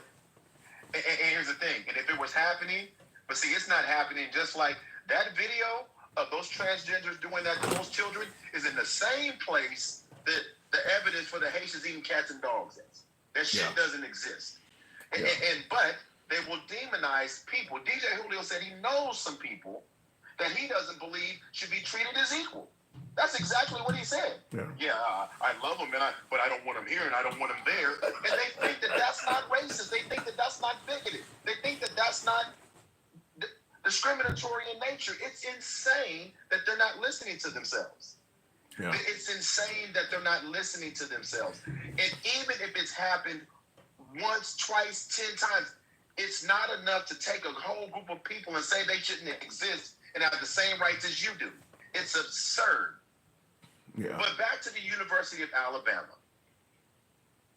You had 2 deputy directors of the NIH who were resigned after they announced those cuts, right? Now you got now you have the local representatives in Alabama, Republican representatives, because they're getting so much pushback from their constituents going, what the hell is going on here? And what they should be telling their constituents, which they're not going to do, I lied to you. I knew it was going to happen all along because it's been part of the plan all along, and they didn't tell them that it was going to impact them. So now these congressmen and senators have a choice to make. If they don't stand up for this cause, they're going to lose that seat in the primary. I saw something similar to what you're talking about. Because Trump is talking about getting rid of the penny, getting rid of the copper penny to save money. And apparently the company that makes the blanks for pennies, it's in a very red area, and it's going to be a bunch of MAGA that are losing their gigs from that. And the town it's in, most of the business in that town is business that supports the folks that work at the penny plant. So there's going to be a lot of stories like what you're talking about. When you're doing these large cuts, you're getting rid of a ton of MAGA's jobs. I mean, I don't... Now, I see the comments. Twister77 is saying that what you're saying about the University of Alabama being the largest employer in Alabama is not true. So It's one of the largest. It's one of the largest. It's one of the largest. Yeah. But here's the thing, Tim. So I love these crazy ass Trump lovers because it's the largest of one of the largest. The whole foundation of the argument is this: they lied. They lied to him. They lied to them. They knew they were going to do this. It's part of Project 2025. It's part of what they've been intending to do. They're taking these jobs from the very people that voted for them under false pretense. That's the foundation, Twisted 7. That's the truth. And you're one of them, my guy. You, MAGA, Julio, all of you guys are just upset because everything you thought was a part of reality was part of your Trump fluffing MAGA world. Well, I will say this because a lot of folks are saying, but you didn't say it was the largest, in regards to it being the largest employer. While you were talking, I Googled largest employer in Alabama. Redstone Arsenal. They said, yeah, but it clearly says right under that the University of Alabama is one. They got 28,000 people, so apparently it definitely is a huge employer in that state. It ain't number one, but it sounds like it's probably within the top 2 or 3. So it's huge. It ain't something you should ignore just because it's not number one. Exactly. And my point is this. And here's the thing, Tim. If people would just take a second and get out of their feelings, they will understand this is information that you can just go get. This is information that you can say, damn, they're cutting those funds from that program that impacts those people, that impacts those jobs, and you can't say as a Trump supporter you voted for that premise. Yeah.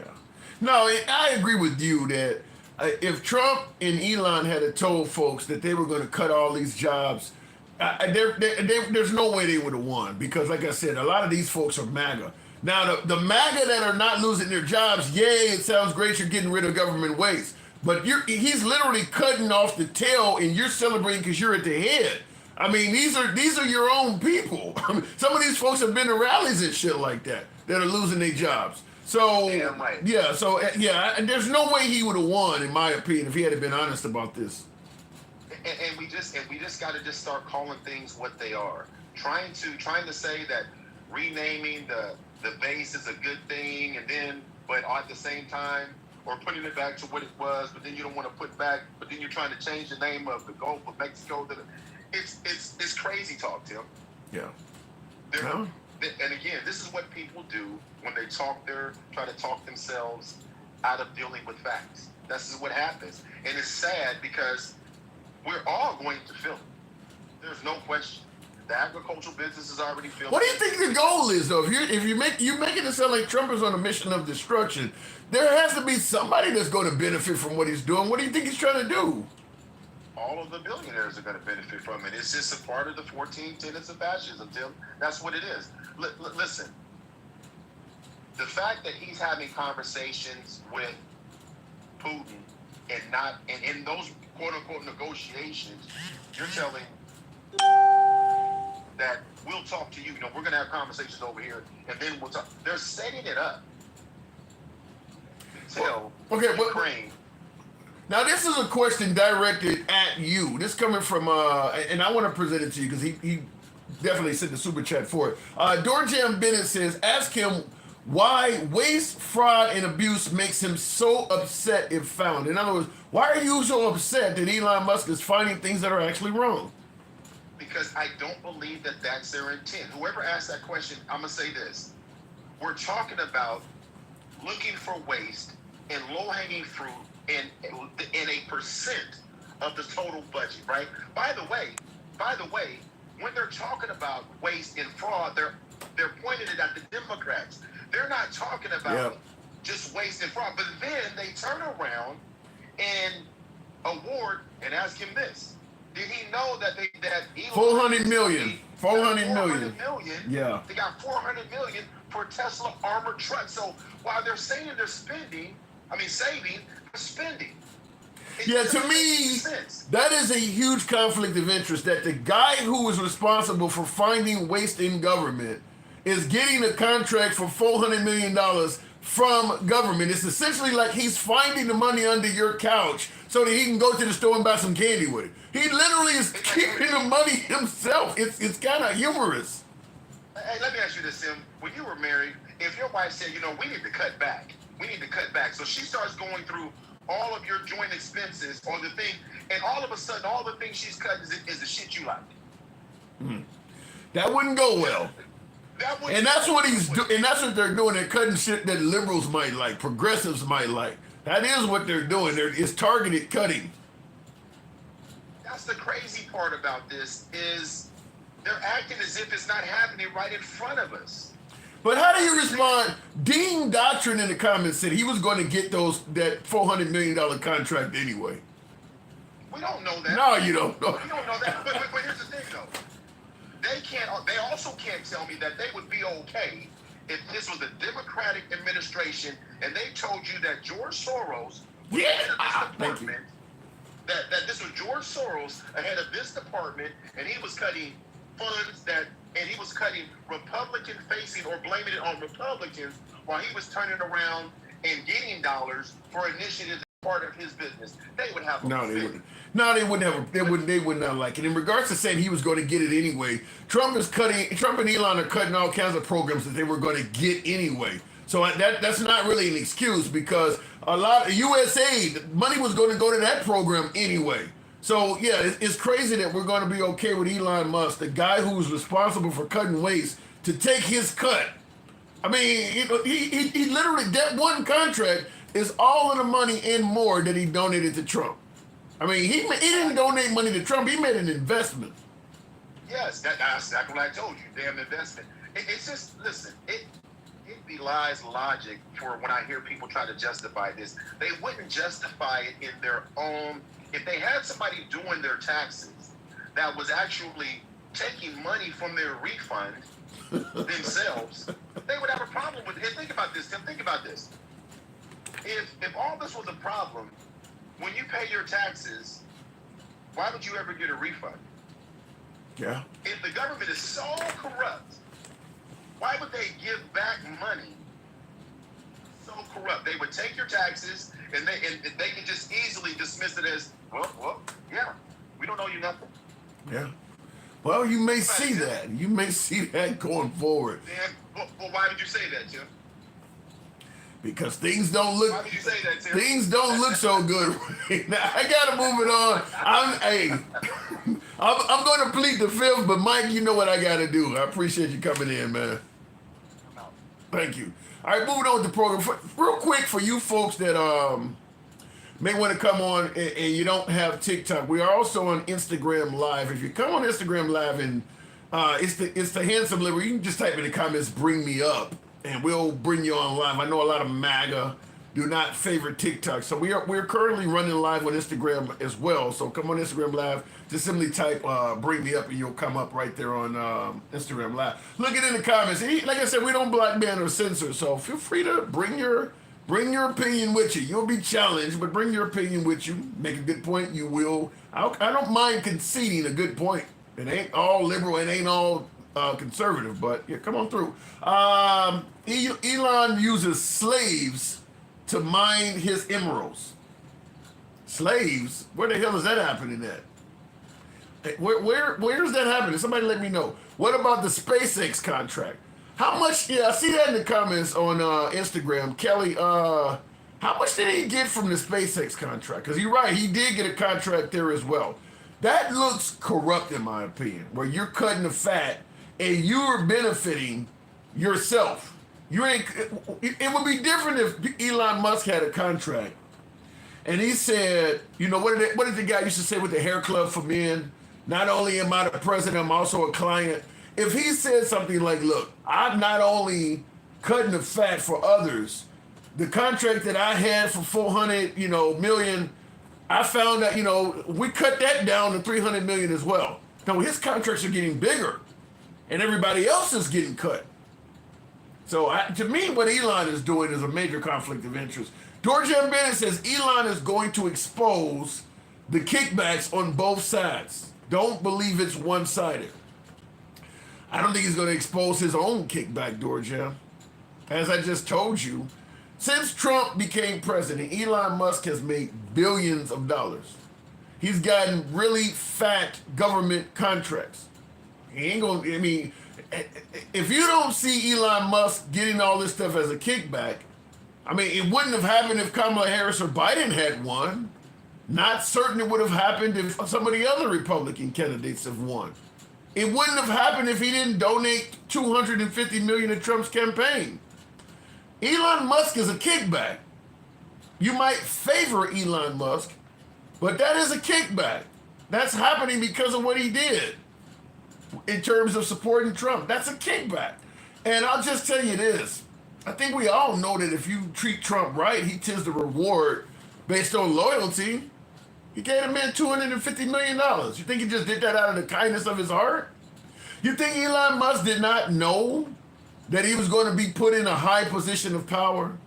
He just gave Trump a bunch of money and Trump decided to reward him. Elon Musk was just doing that out of the kindness of his heart. Elon knew he was about to become powerful, and my guess is because Trump told him that. Why would we admire his success and we paying for him to be rich with our tax dollars? That's exactly what we're doing. 250 million. Yeah, I mean, he gave Trump 250 million in this campaign. Nobody gives somebody 250 million without expecting something in return. Nobody does. Even if you donate a few million to a campaign, you're going to get something out of that. Jobs, maybe a position somewhere along the, you're going to get something for that. 250? You would have to know somewhere along the line, once this is all said and done, some way, somehow, Elon is going to benefit big. Maybe they'll pass a law requiring everybody to have electric cars, or maybe they'll get rid of NASA and outsource everything to Starlink, which is kind of what has happened. You know something's going huge to that guy. How is that not a kickback? How is that not a quid pro quo? Don't overlook the obvious because you favor the candidate that's doing it. That's all I'm saying. Going back to the box, we'll go to the one and only Twisted 77. Good evening, Twisted. Hi, Tim. How you doing? I'm doing good, doing good. Now, I'm sure you heard a lot that's wrong, so let me have it. What you got? Well, let's see. What did Michael lie about? He did lie. Well, hey, man, I gotta correct when somebody comes in and lies to your face. I gotta correct that. Okay, give me a correction. They're one of the largest. They're one of the largest employers. He Okay. said, "Do you know who the largest employer is in Alabama?" It's the University of Alabama. Okay. No, the second largest, but the first largest is 60,000 employees versus 30,000. Granted, still big. Yeah. I'm not gonna get, but it was still an overt lie. Okay. Okay. That's fear mongering. Now the second thing. That really? Wait, hold on. Okay, he was wrong to say it was the first when it was actually the second or third, as you pointed out. But is that really fear mongering when it's still a huge employer for that state? Yes, because it's not the largest employer. Oh my! I think you're playing Based on our semantics. premise, right? Well, okay. Well, we can. Let me say it this way. I'll let you continue, but let me say it this way.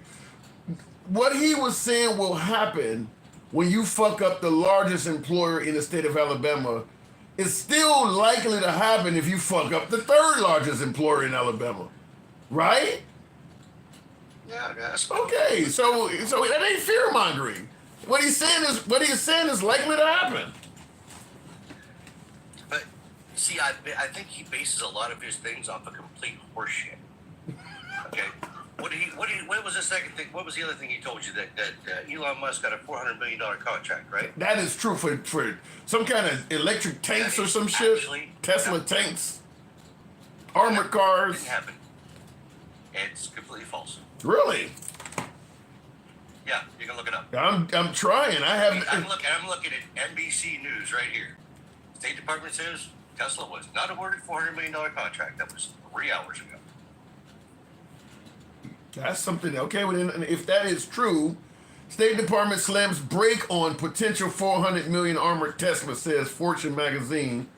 Armored Tesla. This is also Drop Site News. Says armored Tesla was forecasted to win 400 million. So apparently they were. Here's Time magazine says Tesla removed from 400 million federal contract amid Musk scrutiny. So apparently what he said is not true. What he said is not false. It was going to happen. They just stopped it. Well, but it didn't happen. So saying it was going to happen, or it could have happened, or they were in the running, but it didn't happen. That's the whole point. He said overtly it did happen when it didn't. You know something. Once again, to me, let me respond. To me, I think To me, this sounds just like the first largest company versus the third largest company. The contract was in the bag, and they stopped it because America started shouting out like, "How the hell is he getting paid?" I mean, the only thing that stopped him from getting this contract is America spoke up and talked about how much it was bullshit. He was about to get this. It was about to happen. But it didn't. That's the whole point. Okay, but why was okay? Something almost happened. I almost got into a car accident today, but I didn't. Okay. I went to the insurance company and said, "Well, I almost got into a car accident, so you owe me money, right?" Where do you? No. What do you flow from progressive now? Okay, this is I'm just saying. here. Okay, let me ask it to you this way: the fact that the guy who's responsible for cutting fat and trimming waste in government was about to get a $400 million contract until the people complained. Does that not alarm you at all? That he was okay with taking that until the people spoke up? Not really. How I'll is- tell you why.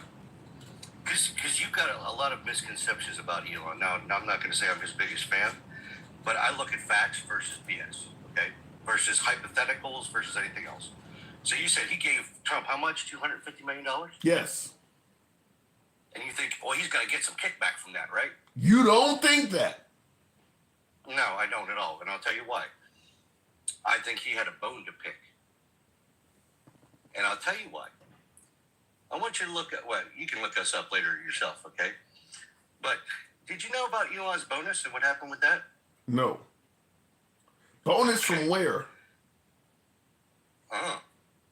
Bonus from Tesla. He had a 10-year bonus coming, okay?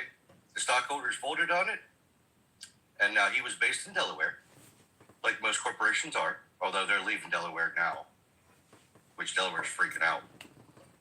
So he's supposed to get 55 billion, not million, billion, okay? And a judge in Delaware, in Biden's home state, said no. 55 billion?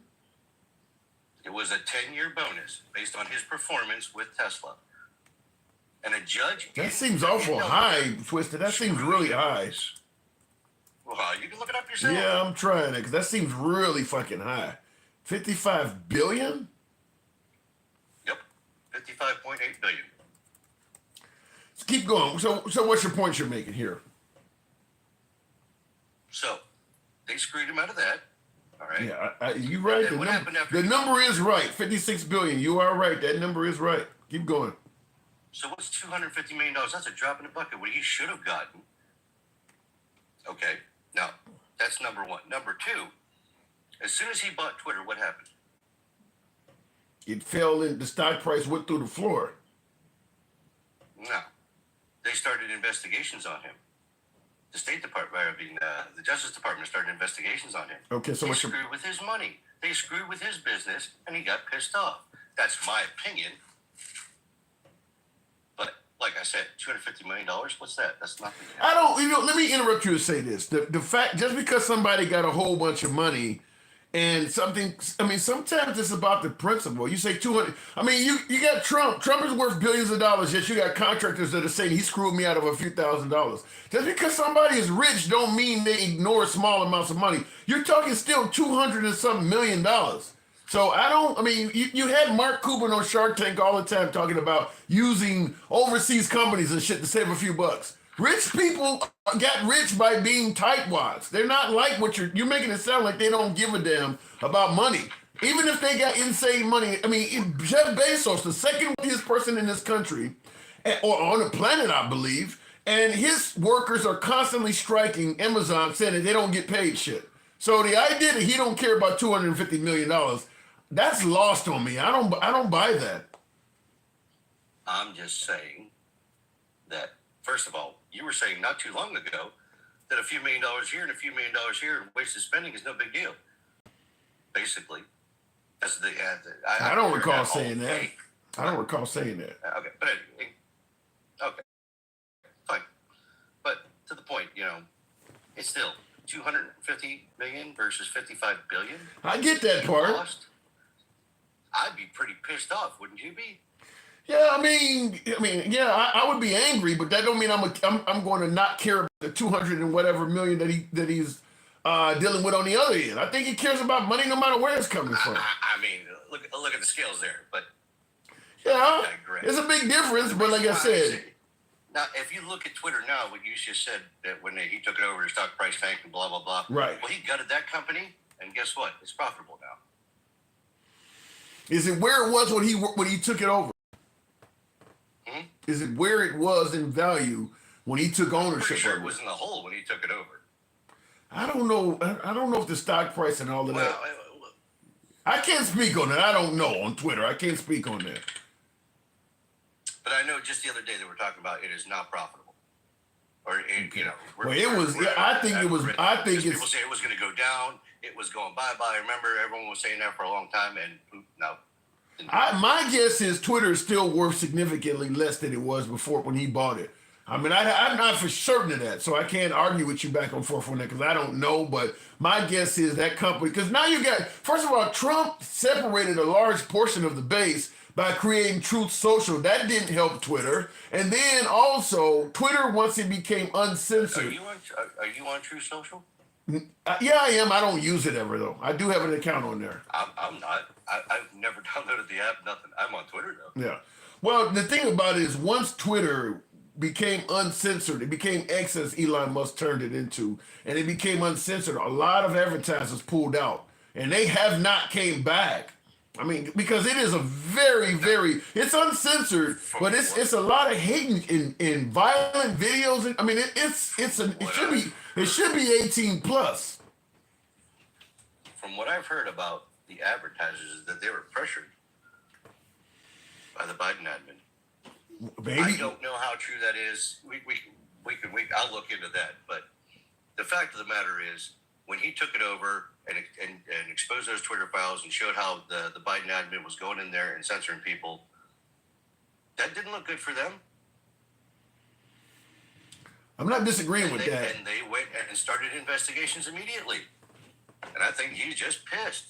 He said, you know what? And remember, he was a Democrat. I don't buy that. I've never heard Elon Musk being a Democrat. The reason why people were calling Elon Musk a Democrat is because he was selling electric cars, which is something the Democrat Party favored, and they just assumed this guy was a Democrat. When you listen to how Elon Musk is talking, he voted Democrat. What? This is years ago. He said he voted Democrat. Okay. This was years ago. Well, then again, so did Trump, but he ain't been a Democrat for a long. I haven't seen. You know something? I haven't seen. If he voted Democrat, I don't know, but he just doesn't come across. Maybe I'm just not right about this, but I have a hard time believing that. Said he voted Democrat. This is Wikipedia, so take it as it is. Said he voted for Democratic candidates from until 2020 before switching to Republicans. Yeah, I don't. And then you go to Ron DeSantis. I mean, that's who was endorsing a while ago. Like, what principles made you vote Democrat? Other than the only way I can see him voting Democrat is because he had the electric car and he wanted to promote that, and Democrats were more favorable to that car. Remember, they were supporting him. Yeah, but that's what I'm saying. He didn't vote Democrat because he believed in left-wing principles. He did it as a business move for his product. You know, I'm pro-life, I'm pro-2A, but I'll vote with the Democrats because I'm pro-money as well, and they're going to help me with my product. That's the only reason I think he voted Democrat, is because he had the electric vehicle out, and the right was so anti-alternative energy that he did what he could do to get his product out there. But he leans right. He is not a left-winger at all. He leans right. That shit was a business decision. I mean, he was endorsing a lot. He was giving money to a lot. Yeah, because he wanted his. Listen, if the Californians are going to mandate electric vehicles, like in New York, they had a mandate for. But who you give money to and who you vote for are two different things. No, you're going to vote for. If I know, let's say for instance, what I'm doing here on TikTok, one person wants to ban it. Another politician, let's say I vote left, but the left want to ban TikTok, and Trump says for every hour you're on TikTok, I think you should make $1,000. I'm voting for Trump. Doesn't matter what the principles are. I'm voting for Trump. People swallow their principles all the time and vote for the other side because most of the Republican Party is doing that. When you heard about how they felt the evening of January 6th and how they're talking now, they swallowed their principles because the power is staying with Trump. They don't believe that. They're doing it because not Elon Musk, Ted Cruz and Lindsey Graham, them ain't Trump fans. You know, you got J.D. Vance even sending guys like Adolf. I mean, these folks are doing it for power. And I'm not saying I would ever be above that my damn self. If I could make a ton of money, I might do it too. So Elon Musk, to me, made a business decision. I don't think he's a left-winger. He did it because his products were going to benefit by going with the Democrats. Like semantics. Yeah. But still, I don't see him as being this all-encompassing evil man like all these. I didn't say he was evil. It's just horrible. I didn't say he was But like evil. I said, they sung his praises until the day he supported somebody other than a Democrat, and then they flipped the switch immediately. And you know what? If I saw that, if it were me, I'd do the same damn thing. Well, I mean, but that's kind of politics twisted. I mean, Trump said some vile things about RFK until he started coming on his team. I mean, that's kind of how. Remember Little Marco? I mean, Ron DeSanctimonious. I mean, Trump did the same thing to a whole bunch of adversaries until they came on his team. That's kind of how it We're not works. talking about Trump, though. Huh? We're not talking about Trump. Trump's a league of his own. I don't even. We're talking about human beings. He's, Well, okay, let's take Trump out of it. I can replace Trump with MAGA because anybody Trump is attacking, MAGA's attacking with him. All of a sudden, all of the folks in South Carolina that voted for Nikki Haley to be governor, now she became Nimrata because she was running against Trump. That's MAGA. That ain't Trump. That's MAGA. That's millions of Americans. All of a sudden didn't like her. okay, but you can look at that on the flip side because anybody the leftist news outlets tell you is bad. These guys are coming up here and screaming it's bad. I mean, I never heard of the USAID before a few weeks ago. Did you? No. No. But now all these guys are suddenly experts on it, and they're going to tell you, "Oh, I've been doing this for you." You're full of it. You didn't know anything about this shit. I didn't. I don't think Elon Musk. I got my finger on the news all the day, huh? Yeah, but I don't think the right knows anything about it either, and they think it's the devil. I mean, I know they don't. Yeah. So it ain't. So I think it's the whole of the United States. But what you said earlier about they're finding all these left wing programs, and not bringing up right wing programs, right wing waste, I should say. The reason why I think that is, I think if they had done this same thing back when Trump left office, you might have found more right leaning stuff. But because we just had a Democrat that that Biden just came out, so whatever programs he was implementing or he was helping fund and blah blah blah, you know what I mean? That's why you're finding more left. Well, right I now. think the that issue makes the most sense to me. Yeah, you and I disagree on that. My thing is, I believe that Trump and to a lesser degree, Elon Musk are running a campaign of vindictiveness. So they're not only trying to make America great, as they put it, they're going after their enemies, such as firing everybody that had anything to do with January 6 cases. That's just going after enemies because a lot of the prosecutors don't even have control of what cases they get. Why should that person get fired? Those prosecutors were on temporary contracts. You know that, right? So yeah, and all of a sudden now because they had something to do with January 6th, their contract ends. Well, their contract was already going to end. Well, actually, it wasn't going to end. They were just going to let them keep working there. But they were all on temporary contracts. They were not permanent employees. So you don't think none of them are being targeted? Well, maybe, but Yeah, I'm just maybe. saying we were all on temporary contracts. Yeah, okay. You can't deny that fact. Yeah, I'm fine with I got rid of the. a bunch of temporary employees. Well, what are you arguing there? I'm fine with the notion of temporary contracts, but temporary contracts or not, they are being targeted. I mean, they made it clear they wanted the names of the people who handled the cases. They made it clear they were looking for these people. Once we find out who you are, once we find out who you are, we'll use the fact that you have a temporary contract to get rid of you. But the goal is we were looking for you because of what you worked on. No, what you're talking about, they already knew what lawyers that they were temporary. What they were, when they said they wanted to know who was involved, they were talking about the FBI.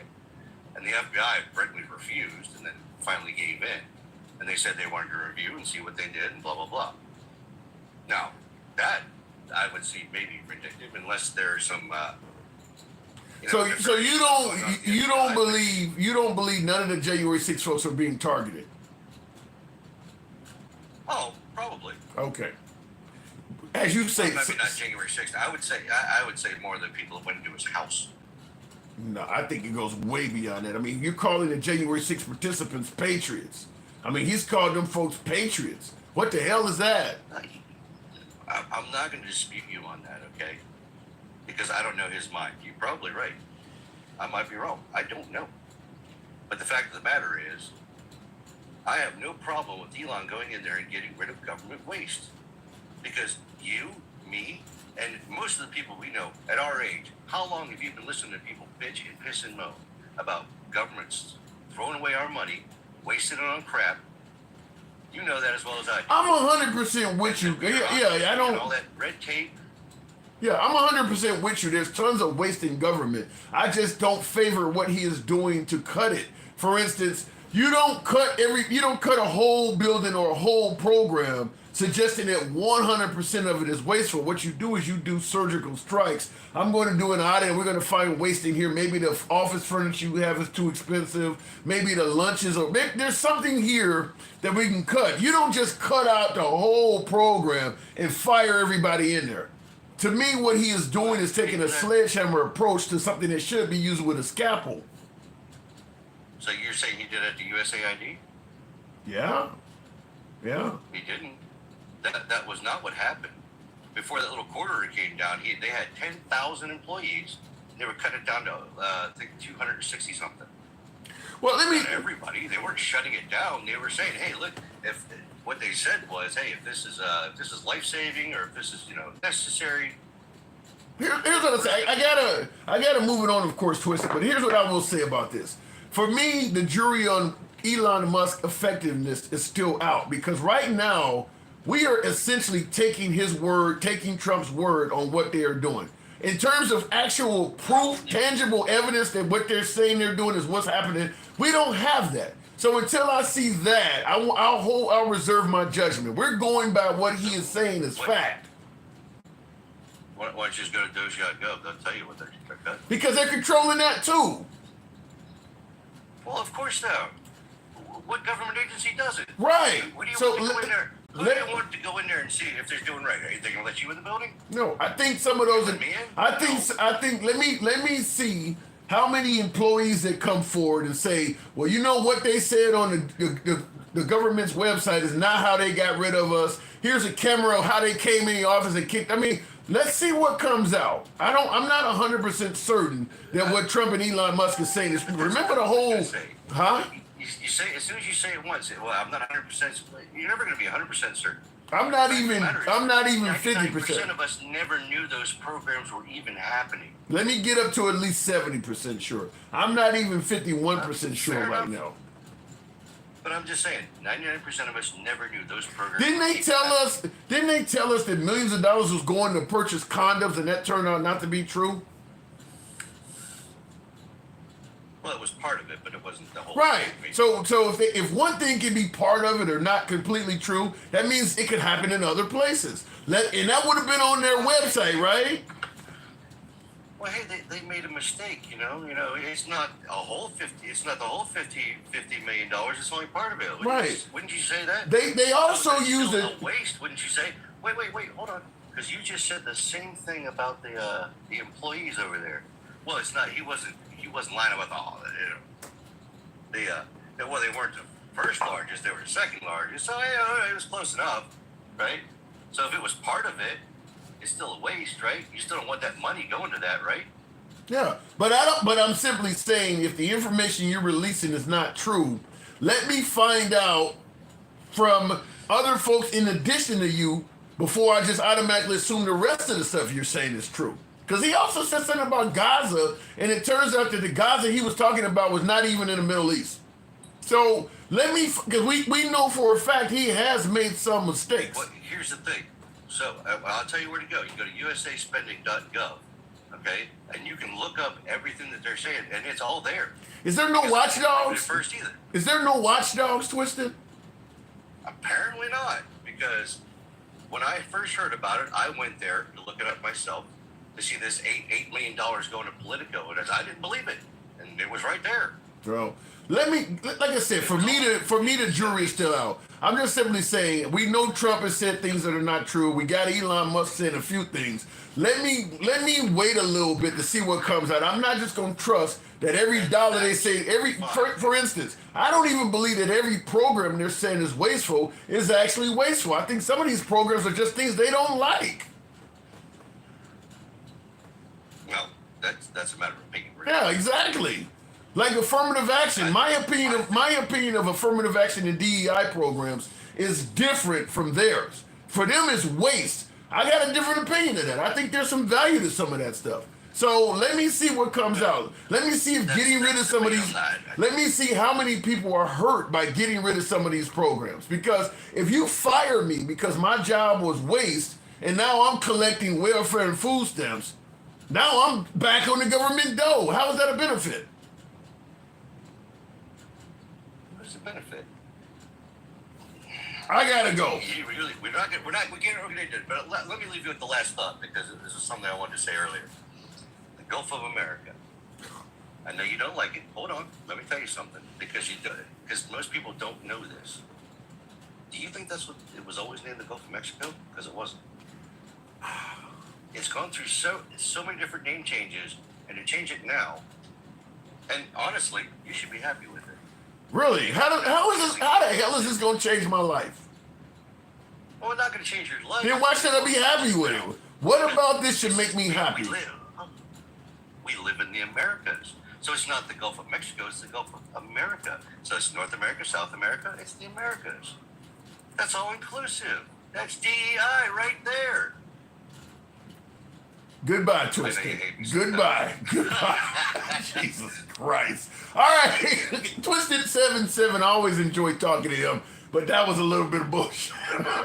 Twisted, you're always welcome back. Real quick in the comments, Doorjam Bennett, thank you for the super chat, says, how come Trump is guilty until proven innocent and Biden can't do no wrong? Biden had made countless racist slurs and never believed in transparency, i.e. the Circleback girl. I'm not aware of who the Circleback girl is, but I don't know how long you've been watching me for the last 3 years or so. But, excuse me. One of the reasons I have several MAGA viewers is because my channel started out very critical of President Biden. I started out doing this about almost 4 years ago, doing some of the worst of Biden's economy, and I was very critical of him. So when you say Biden can't do any wrong, that's not on this program. There are plenty of shows out there that are liberal echo chambers where they just bash the right and they favor the left. That's not here. That's not here. So, in fact, I was just the other day giving Trump credit for bringing home Mark Fogel, the hostage in Russian prison. I gave him credit for restoring TikTok, and the left hated me for doing it. So we don't just bash him, but if you lean right, you're so used to hearing Trump get praised that it just goes in one ear and out the other, but you can hear the criticism like it's a bullhorn in the night. So I can speak favorably of Trump constantly, and a lot of my MAGA viewers, it would just be normal, and they would only, like, damn, you're really bashing him, because they can hear the bashing. But no, I give him credit where credit is due, and I bash where bashing is due. Like I started the program off today saying that the tariffs, I can kind of see why Trump is doing that. So, I mean, like I said, but in regards to you also asking, how come Trump is guilty until proven innocent and Biden can't do no wrong? That's politics because Hunter Biden was not proven guilty in regards to Burisma, but the right thinks he's guilty. He's guilty until proven innocent. So, I mean, just like that, I can bring up the Haitian migrants in Springfield. Most MAGA don't need any proof that they're eating cats and dogs. Trump's saying it is good enough. What Elon Musk is talking about, the waste that he's uncovering. The right don't need Elon Musk to prove that stuff. They believe it on face value. So both sides play the game of guilty until proven innocent. I think that happens from both sides. That's kind of politics. Crystal Lopez says condoms were true. They just went to Mozambique too. Well, the amount was wrong. I think the number of them was wrong. As you're pointing out, the location was wrong. The information released was not accurate. That's all I'm trying to say. The information released on condoms, waste condoms being purchased, even why. For instance, we were purchasing condoms to help stop the spread of HIV. They made it sound like they were using them to put bombs or something in them. So the information released was not accurate. By the way, is it really a bad thing if the United States helps prevent the spread of HIV in countries that maybe Americans may ultimately visit and bring it back to us? Is that really that bad? Is that waste? This is why I said I don't believe everything Elon Musk is stopping is actual waste. I think he's stopping some things that he just doesn't like. Crystal Lopez says all 50 million didn't just go to Gaza was the mistake. Yeah. I just said, for me, the jury is still out. Thank you, Crystal, for the super chat. For me, the jury is still out. I need to see, there will be watchdog organizations that pop up. There will be MAGA that will pop up because MAGA is getting fired in this shit too. Like what Mike was talking about, the University of Alabama being the third largest employer in Alabama. You know there's a lot of MAGA involved in that. I mean, even USA. I mean, let's see what comes out of this stuff. Once these people all start getting fired and having to find alternative sources of income. My example before I continue on, and by the way, tap the screen, get the likes on up to about 40,000. We can certainly do that if you let your thumbs not be lazy. We all got jobs. We do things on the way to work. We do things on the way home from work. We use the money we make, all of us do, to patronize other businesses. I stop off every day at the gas station for coffee. My cardiologist may not like it, but I often get a donut too. So that's $5-10 I spend at the gas station on the way to work. Sometimes on the way home, I may patronize another business. If I lose my job, I don't patronize those businesses. I can't afford a cup of coffee like that. And if you got a whole building full of employees, chances are there are all sorts of buildings orbiting that building, small business owners that are orbiting that building, that their sole source of business is a lot of the employees working in that building. If you fire the people in that building, maybe they stop off at a tavern on the way home to have a drink, some of them do. The tavern owner is like, my business is down, I may have to close my shop. Maybe the Starbucks that many of them are walking into on the way to work, our business is so down so far, we got to lay off 20% of our workforce. This is what's going to happen. It ain't just a waste that you're talking about. Every employee, you, me, and everybody else, there are satellite businesses that will be affected if we lose our jobs because we patronize other places. But if you put a bunch of us in one building and get rid of the whole fucking building at one time, you could destroy a whole damn area. I mean, so the idea that you're getting rid of waste and not paying attention to the sheer amount of collateral damage that's going to be involved, man, it's got to be big. That's what I'm saying. Let's see what happens in regards to this. Because if you save taxpayers a few $million, but it leads to dozens and dozens of Americans losing their jobs and trying to maybe get on the dole, get rental assistance and food stamps to make is it really saving us money? Let's see what happens in regards to this. For me, the jury's still out. I'm not necessarily bashing Elon just yet, but I'm not celebrating it either because there will be collateral damage in regards to what he's doing to hundreds, if not thousands of Americans, many that voted for him. Georgia M. Bennett says, what about the 51 intelligence agents who said Hunter laptop was Russian misinformation? Should they also be held accountable? 51 intelligence agents who said Hunter's laptop was Russia misinformation. I don't know enough about this to answer that. I'm trying to give your comment due diligence. 51 intelligence agents said Hunter Biden's, okay, so they lied in favor of Hunter Biden is what you're saying. Did they do it under perjury? I mean, did they perjure themselves? Because I mean, this is gonna sound sick for me to say this, because it's gonna sound like I'm defending Hunter Biden. But fact is, the Supreme Court has determined police have the right to lie.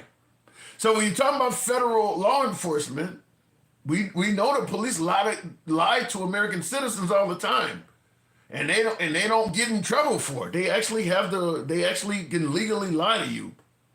So I'd have to look into that more. I'm gonna, as opposed to pushing back on your comment, Dorjam, I'm gonna plead ignorance. I don't know enough about that to give a clear-cut answer. Not you, but the left and the media. Well, the media, in regards to blaming, when people blame the media for stuff, You know, people brainwashed by the media and things like that. I want you guys to understand something. President Trump by way of Truth Social and Elon Musk by way of X, they are the media. They are the media now. So when we talk about the media brainwashing people or I don't trust the media, a lot of what Trump says comes by way of his own media. He is the media. Don't worry, I'll buy you a few cups. Door Jam said if Elon Musk was to fire me and I can't purchase coffee in the morning, he'll buy me a few cups. Door Jam, come on through Instagram anytime I bring you up. It's funny stuff. Fact only says, what did they really find on his laptop? It had nothing to do with Biden. Well, two things on the Biden laptop. I didn't really think I was going to go into this topic, but two things on the Biden laptop. First of all, they found like 10% to the big guy, and they automatically assumed that meant that Hunter was giving a cut to his dad. The accusation sounds legitimate, but there's no way to prove that. 10% to the big guy does sound like he's looking out for dad, but you can't just make the leap of faith like that in a court of law. That's the first issue. The second issue is the chain of custody for the laptop. That laptop went through the hands of Fox News, Rudolph Giuliani, and many hate Biden entities before it became public. Hunter Biden, with his drug issues and shit like that, took his laptop to a shop to have fixed and never came to get it back. Didn't pay the bill, therefore the laptop became property of the shop. And Fox News somehow, some way found out about it, purchased it from the shop, and then reverse engineered and found out everything that was on it. Fox News is obviously deep in the tank for Trump. Would you trust anything about a laptop of J.D. Vance or any member of the Trump family if it was presented to you by MSNBC? No. So the chain of custody for that laptop to me is a big issue. And I don't know if there's any way to correct that. We know Rudolph Giuliani had his hands on it as well. And Rudolph Giuliani, with the Dominion voting machine thing, he has zero credibility, not to mention Ruby Freeman and Shay Ross. I mean, Rudolph Giuliani has zero credibility. And he had the laptop in his hands. So, I hear about the laptop, but if it actually had went to a court of law, credibility was going to be a major issue in that because Fox News had their hands on it. And they're the ones that I guess broke down what was on the hard drive or whatever and found out all the information that was on it. Then you got people like Marjorie Taylor Greene showing his genitalia on the House floor. I mean, the way they handled that, if I'm on the jury, look, it looks bad for Hunter Biden, but the folks that are presenting the information, the messengers, have no credibility at all. I mean, we know they don't like his dad. We know that they want to hurt this guy no matter what. I mean, so the credibility is a problem on that. Looking in the comments, right before the 2020 election, Hunter's laptop was left in a Delaware pawn shop. Okay, that's where it was at. And they said it was misinformation. Well, then yeah. But like I said, did they do it? If they did it before Congress with their right hand raised, then yeah, they need to be held accountable for perjury. So that's my best answer I would give to that. Going back to the box, Tim, all that shit was bullshit. Some say that. I just wanted to give his comment due diligence, though. Continuing on, I do want to ask you guys to tap the screen. User, I think that's it. Good evening. Now, you wanted to come up. What's going on? What am I getting wrong? Hey, Tim, do you recognize my voice? No, I do not. It's Jeremy. Oh, okay. MAGA, indeed. So what am I getting wrong? Well, so first off, I think there was accusations of CSAM being on there as well. CSAMping? What is that? Corn, as in child. Oh, for on Hunter Biden's laptop? Yeah, there was.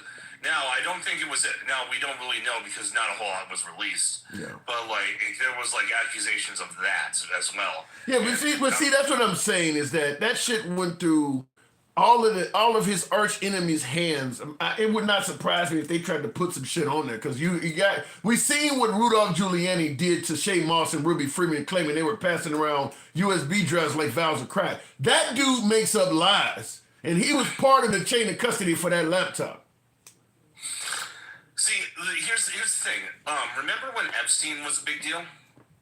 Mm-hmm. You want to know? He's still a big deal. He's still a big deal. I know. Okay, but like, they actually had evidence of his nefarious doings way before everything got released. And we know this because a journalist actually said that they had all sorts of evidence, and then she was told not to release it. We don't know what kind of power the Bidens had at the time, but they could have had enough influence to be like, Fox, we can hurt you. I don't disagree with you on any of that, but that's the problem is that what you're saying may be true. Right? Yeah, what you're saying may be true, and what I'm saying may be true as well. Because, like I said, you would not accept anything that was harmful to Trump that had been in Al Sharpton or in MSNBC's custody. You wouldn't accept that. So why should the public accept? And Rudolph Giuliani is a proven liar. I mean, it ain't something that's up for debate. He's been proven in lost court cases showing that he's lying on behalf of Trump. He's actually been found guilty of it.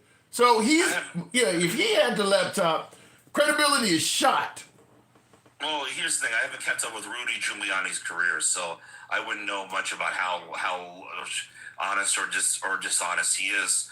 But I have. So I actually agree with you that I wouldn't right away take what Al Sharpton has to say super seriously. But I've learned that even your political opponents can sometimes tell the truth, and it's not always good. It's sometimes good to separate not the art from the artist, but the information from the speaker. And one thing I think that should have been done is it should have been gone from Fox News to an actual course. Yeah. And at this point, when you got Marjorie Taylor Greene downloading a picture of his genitals and holding it up in the house, I mean, the credibility is gone at that point. I mean, these people are animals. Political circus more than anything. Yeah, exactly. So I'm going to be hesitant to trust anything that's coming from these folks. These folks are not trying to get the truth out. They're trying to destroy this man. I think he's kind of already destroyed himself, if I'm going to be real. He's doing all right. Hunter Biden going to be fine. He's doing better. Listen, I can sympathize with someone who was addicted to the substances that he was addicted to for a long time. But the guy we can't get around this. The guy is kind of like that stereotype you see of like the spoiled rich kid who grows up to like get addicted to this and be kind of like an unpredictable wild card that can't seem to get his life together. He's really been that for a lot of his life. Yeah. And Daddy has always come in and saved his ass. Yeah, but I think that Hunter Biden would still probably be viewed as a productive member of society if his dad wasn't president. The only reason why they trashed him is they were trying to get to his dad. Now that his dad is no longer a threat, nobody gives a damn about Burisma and a laptop or any of that shit anymore. And even Trump. Honestly, I do. Well, but notice when Trump is doing it, he's a leader. He's a leader of the party. He's doing all this stuff simply to get in office. The minute he gets in office, no investigation of Hillary Clinton. You're not going after Nate. These are people you said that were literally enemies of the state. The minute you get into the office, you don't seem to be concerned with them at all anymore. Which is clear that the only thing he was doing was trying to bash them to get elected. Hold on. Have you ever heard of the phrase war on two fronts? Yeah. So he doesn't want to do that. I wouldn't be surprised if we did get the Clinton body list pretty soon. He doesn't want a war on two fronts. The guy that's talking about attacking Greenland, China, fucking Canada, Panama Canal. Okay, really? Hold on. Come on. Let's not be facetious here. He talks about purchasing Greenland, and the 51st state thing is a common joke that he's making to troll Canada. Who's laughing? Who's laughing at this? I'm laughing my ass off, and some Canadians I know are laughing their ass off too. It's pretty funny. So when he said he wanted to purchase Greenland and he would not take the military off the table to acquire it, that's a joke? I don't think he actually is gonna. First off, let's look at what he actually does a lot of time. He says things that get people motivated. Okay, even with tariffs. Actually, I didn't even know he said he wouldn't take military part off the table. Yeah.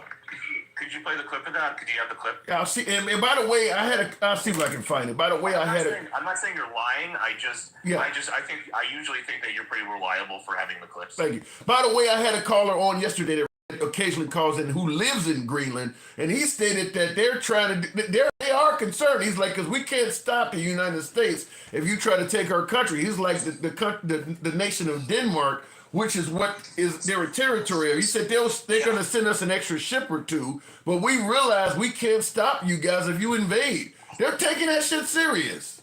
They're not playing with that. They're not laughing. Well, yeah, that's because, for two things. Number one, that's because the United States is so powerful that it's kind of like the biggest, baddest person on the yard, or jokingly saying, hey, I'd punch you in the gut so hard you couldn't breathe.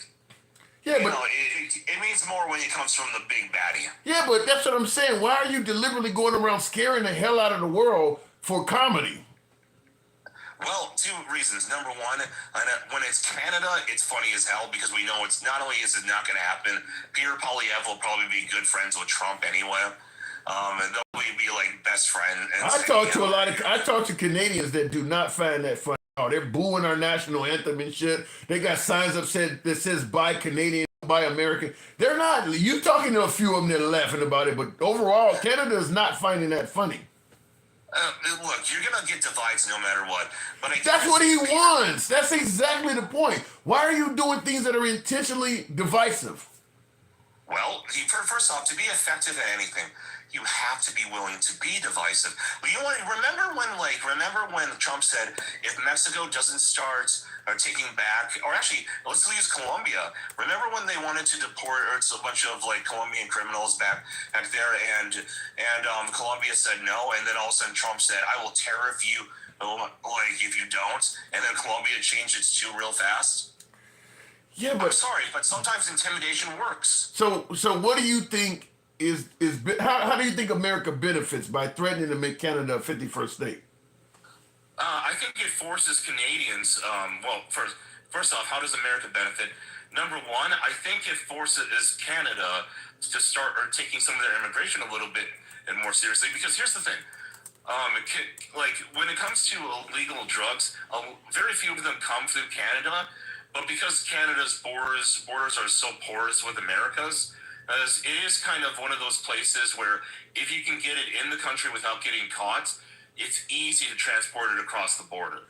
It's kind of like a sniper shot. I mean, it's really effective if you can pull it off. But the problem is it takes a lot of gas to get up there. I don't. You and I totally disagree on that. But here is the clip. I haven't heard this yet. It's only a minute or so it's in real time. I have not heard this, but this is Trump keeping the military on the table to acquire Greenland. Please. Okay.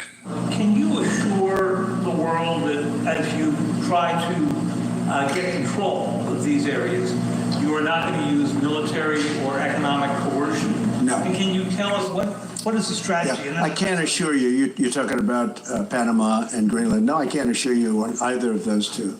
But I can say this. We need them for economic security. The Panama Canal was built for our military. I'm not going to commit to that now. It might be that you'll have to do something. Look, the Panama Canal is vital to our country. It's being operated by China. And we gave the Panama Canal to Panama. We didn't give it to China. And they've abused it. They've abused that gift. It should have never been made, by the way. Mr. President, back on Greenland. Well, he's asking about. I mean, he already said it, but I don't know if you heard it. But this guy's going to reiterate it. President, back on Greenland. Your position is clear, but have you directed your staff to take specific actions to draw plans? And can you elaborate again? You didn't rule out military coercion. Well, we need Greenland for national security purposes. I've been told that for a long time, long before I even ran. I mean, people have been talking about it for a long time. You have approximately 45,000 people there. People really don't even know. You've heard it. I'm sure you. I mean, he said it multiple different ways at this point, but he clearly said the military is not off the table. Now, do you find that humorous? I find that a little bit unsettling. I'm not going to lie. See, okay. One thing I think you probably like about me, Tim, is that I'm not unreasonable. I'm not. Okay. I'm going to judge my own side. All right. So here, I do find that a little bit. It's unsettling, but yeah. I will say this: He's only got 4 years left. I don't know. You feel confident he wouldn't try to run it for a third term. You actually feel really confident in that. Listen, if they allowed him to, I would have no doubt he'd run a third time, but I don't think he can. I don't think he can because remember he tried to illegitimize the first time he lost and he got ousted anyway. And he's back in office. By Democratic election, he had to play by the. It's kind of like when you get kicked out of a party and you're like, I don't want to go, and then the person says, okay, I'm going to call the cops, and then they hold up their phone, and then you're like, fine, I'll go, but you know what I mean, and then they get invited back. So you don't think there's any chance that the Republican Party may try to pass or change some law to allow him to run for a third term? I don't think so. You see, the Donald is already kind of his own.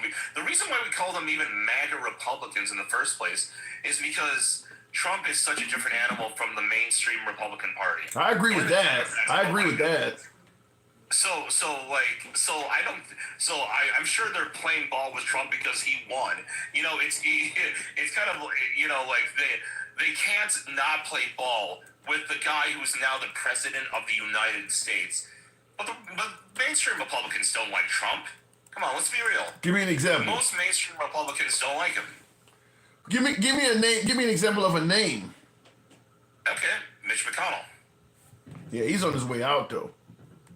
Yeah, but he's still in office right now. Even Marco Rubio is working with him, but like you know from the previous elections they had pretty bad blood. Yeah, I mean, I just wanted to get some names from you. I don't disagree with you. I don't think Lindsey Graham or Ted Cruz likes him either. I don't even know if J.D. Vance like him, to be honest, because J.D. Vance said he's very much like Adolf. I mean, these folks got so many bad quotes out there of Trump. I think they jumped on the Trump train because they couldn't beat it. You know, they say you can't beat it, join us if you can't beat us. They realize there's a lot more power in supporting Trump than going against him. I bet Michael Cohen, his former lawyer, is probably even sitting back like, damn, how much money I could have made if I was still rolling with him. I mean, so they just looking at it like, shit, I mean, no matter who goes up against him, it's like no weapon formed against me shall prosper. The guy seems to be untouchable. Yeah, and that's what I'm saying. So when you ask, like, well, why wouldn't Republicans pass a law to, like, give Trump the chance to run for... Because they can get rich. Because they can get rich. If Trump, if you pass a law, if you try to pass a law to get Trump a third term, every congressman and senator that votes in favor of that is going to get rewarded if Trump gets that term. And they know that. He rewards loyalty because they're going to get rich is my answer. Even then, man, like there are just a lot of people out there who probably are only begrudgingly going along with it at this point. And I just can't see it, man. I'm going to be real with you. I just can't and see it. And again, back to the original point that this point was based on. And when he only has 4 years left, okay? Sure, you could make the argument they'll try to pass a law, but I don't think that's likely at all. There would take a lot of work that is probably not going to happen. There's a good chance, I don't know for sure, that Trump is using this like whole I'm not taking the military off the table, because every time he says I won't do this, he won't do that, that's another card in his hand that he can't play. And even the intimidation factor alone, even if he knows in his head, I'm not going to be able to get away with this, the international society, like all the different military powers will come after me. I hope you're right. I hope you're right. Powerful. I hope you're right. I gotta move it on, but before I do, I want you to hear this quick video, and I want to get your opinion on it. A Republican congressman from... I want to make sure the volume is up so we can hear this shit. There you go. A Republican congressman from Tennessee is proposing a change to the U.S. Constitution benefiting Donald Trump. Representative Andy Ogles is pushing a bill to give the president a chance at a third term. Right now, the Constitution forbids it. A change would require a 2/3 vote in favor by the House and the Senate and 3/4 of state legislatures ratifying it. What say you? Oh my God, that's never gonna go. I didn't even know that that the two terms thing was a constitutional issue. But if it's with the Constitution, that's dead in the water. That's dead in the water, straight up. Like, there's a reason why. Like, how many amendments do we have total? Like 26, something like 20, that. I think 28 or something like that. Yeah, 28. You want to know why it's not 300? Because it's fucking They're hard hard, to change the Constitution as it's supposed to be. That ain't going nowhere. All right, we'll see. Appreciate it, man. I got to move it on. Can't wait to be on my normal account again. See you around 10. Good talk, Jeremy. Appreciate it. All right, moving on with the program. FBI got original first. Giuliani got a copy a year later. This is what Mina Haron is saying about the laptop with Hunter Biden. You said the FBI got a copy of it first, and Giuliani got a copy a year later. I'm not, like I said, I'm going to plead ignorance. I'm not knowledgeable enough to know that for sure. So if the FBI got a copy of it, what did the FBI do? Well, if the FBI, okay, first of all, if Hunter Biden left a laptop at a pawn shop and didn't pay it, why would the FBI get a copy of that? Why would the FBI even be involved in that? I mean, if I leave my laptop at a pawn shop and refuse to pay the bill, why is the FBI even getting involved? Somebody would have to go on that laptop and suggest something, break it down, and hand it to the FBI. So somebody else is in that picture. It ain't just the FBI. Somebody would have had to alert them to grab it. Real quick in the comments, there are 27 amendments in the Constitution. BT, thank you. I thought it was 28. 27? Okay, appreciate it. The person came forward because the guy seen what was on it. Duh. All right. Like I said, I'd have to look into it. I'm not knowledgeable enough. And at this point, he got a pardon. And I don't think Trump really cares about prosecuting Hunter Biden anyway.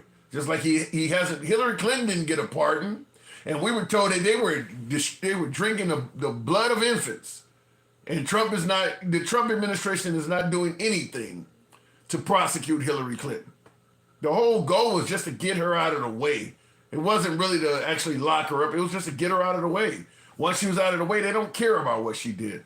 Takesha, good evening or welcome to the program, Takesha. What brings you on this evening, Takesha? Hey, handsome. Hey. I'm a cosmetologist, right? Okay. You looking into my business because there's some shady stuff going on. I go to your bank. I go through your account.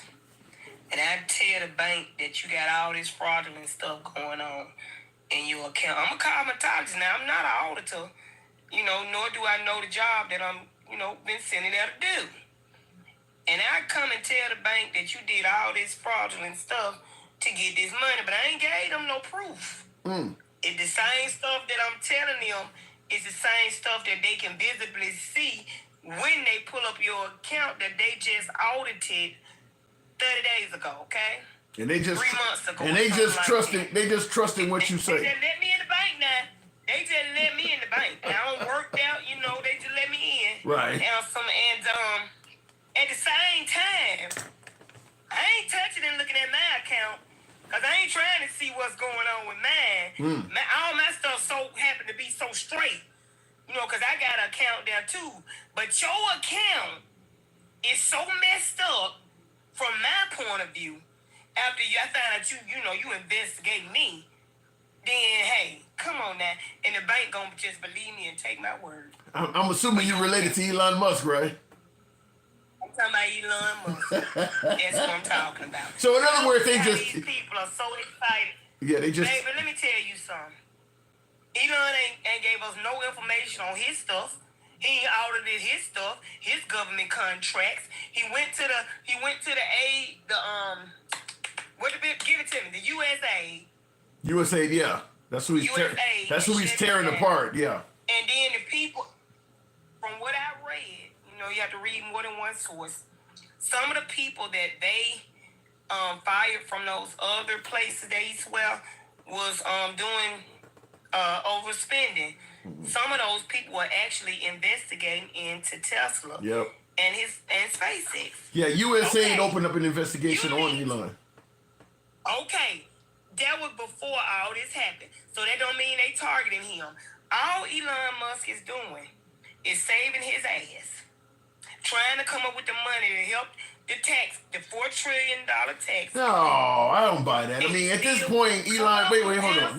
No. Elon Musk. Wait, hold on. Elon Musk at this point has the blessings of Trump.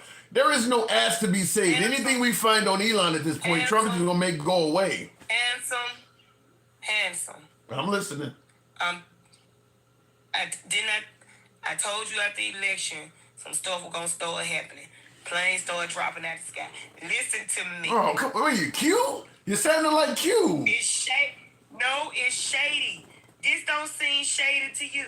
What part? The richest man in the world is the one that's auditing us. It's a conflict of interest, number one. I He agree. ain't supposed to be looking at our stuff. He has not been vetted or none of that stuff. He gonna go in and tell us who overspending. Okay, now when they had that news conference, that lady fronted him about the lie he told about the condoms. He said, well, I'm gonna be wrong a lot of times.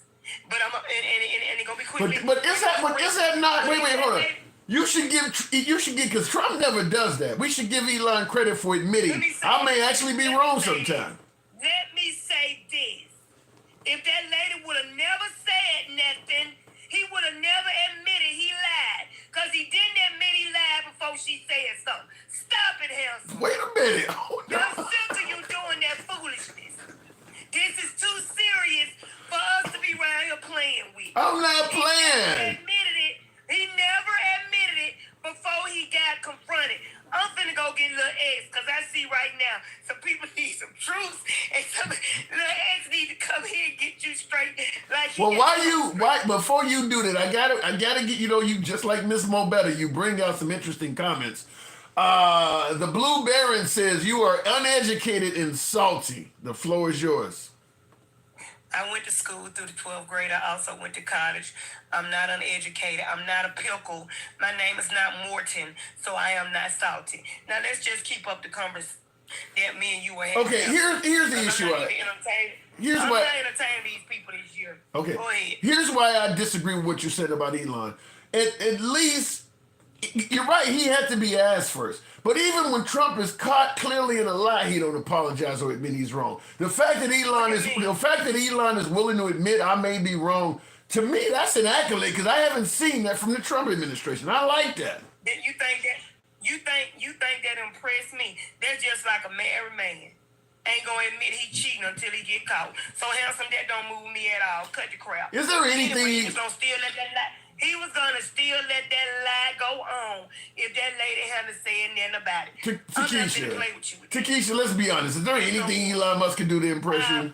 Is there anything that Elon can do to impress you? Elon Musk looked like he was made in a lab. He don't even look human.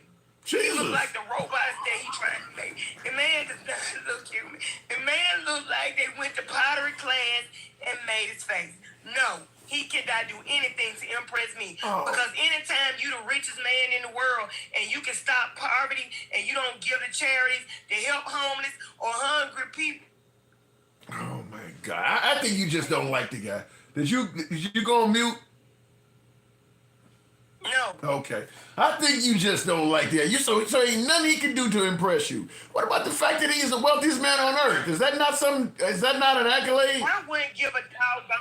I wouldn't care if he owned the whole universe. That does not impress me. No. No, it doesn't impress me. That almost sounds like a song. Yeah. Does that impress you? Yes. Him having money impress you when he ain't giving you none. That impress you. I'm impressed. It ain't your money. I'm impressed by a lot of things that don't affect me. It ain't your money, so why is his money impressing you? How does his money benefit you? You know how many big booties and titties I've seen that impress me that I couldn't get? How is his money benefiting you? It ain't benefiting me at all. That don't mean it can't be impressive. So why are you impressed? So I should only be impressed by things that benefit me. Handsome. Somebody else being rich should not impress you. When there are needy people in this country that he could be helping, that does not impress me. So if somebody, wait, hold on. After he find the money, Handsome, are we going to get checks? No, that's a good question. That is a great question. We need to know that. I'm with you on that. That if he saves the American taxpayers a bunch of money and we don't see none of it, then it's bullshit. I'm agreeing with you there. But in regards to him Wait raising, on the check. huh? Wait on the checks. Okay. So you have to get money to be impressed. No. That's what it sounds like. Nothing he can do can impress me. I told you that. What if he does save us a bunch of money and reduce our taxes? Would that not be impressive? Wait on it. But if it happens, would you be impressed? If it happens, would you be impressed? No. Can I ask you a question? Go ahead. How you trying to save money and you getting paid for Doge? Well, he claims he's not taking a salary like Trump did. Handsome. I'm listening. Handsome. I like it when you call me that. Stop. But is he taking the salary? Handsome, I don't know handsome, but let me say this, handsome. It's already enough that President Musk is around here standing up over Vice President Donald Trump, because J.D. Vance, he just there in name only. Didn't the ex tell y'all that he ain't the president, he need to go away? I haven't heard that. I've been looking for that. I have not heard his son say that. You ain't trying to look for it. I did try to look for it. Trying to look for it, but seriously, let me say this. You just hate the man. You hate the man. This is in all seriousness. I'm finna be very, very serious about this thing. Elon Musk does not have auditors going with him to audit these entities. He got hackers that have where they can hack the system. Those children are not auditors. USAID was audited 3 months ago. All you had to do was go look at their audit.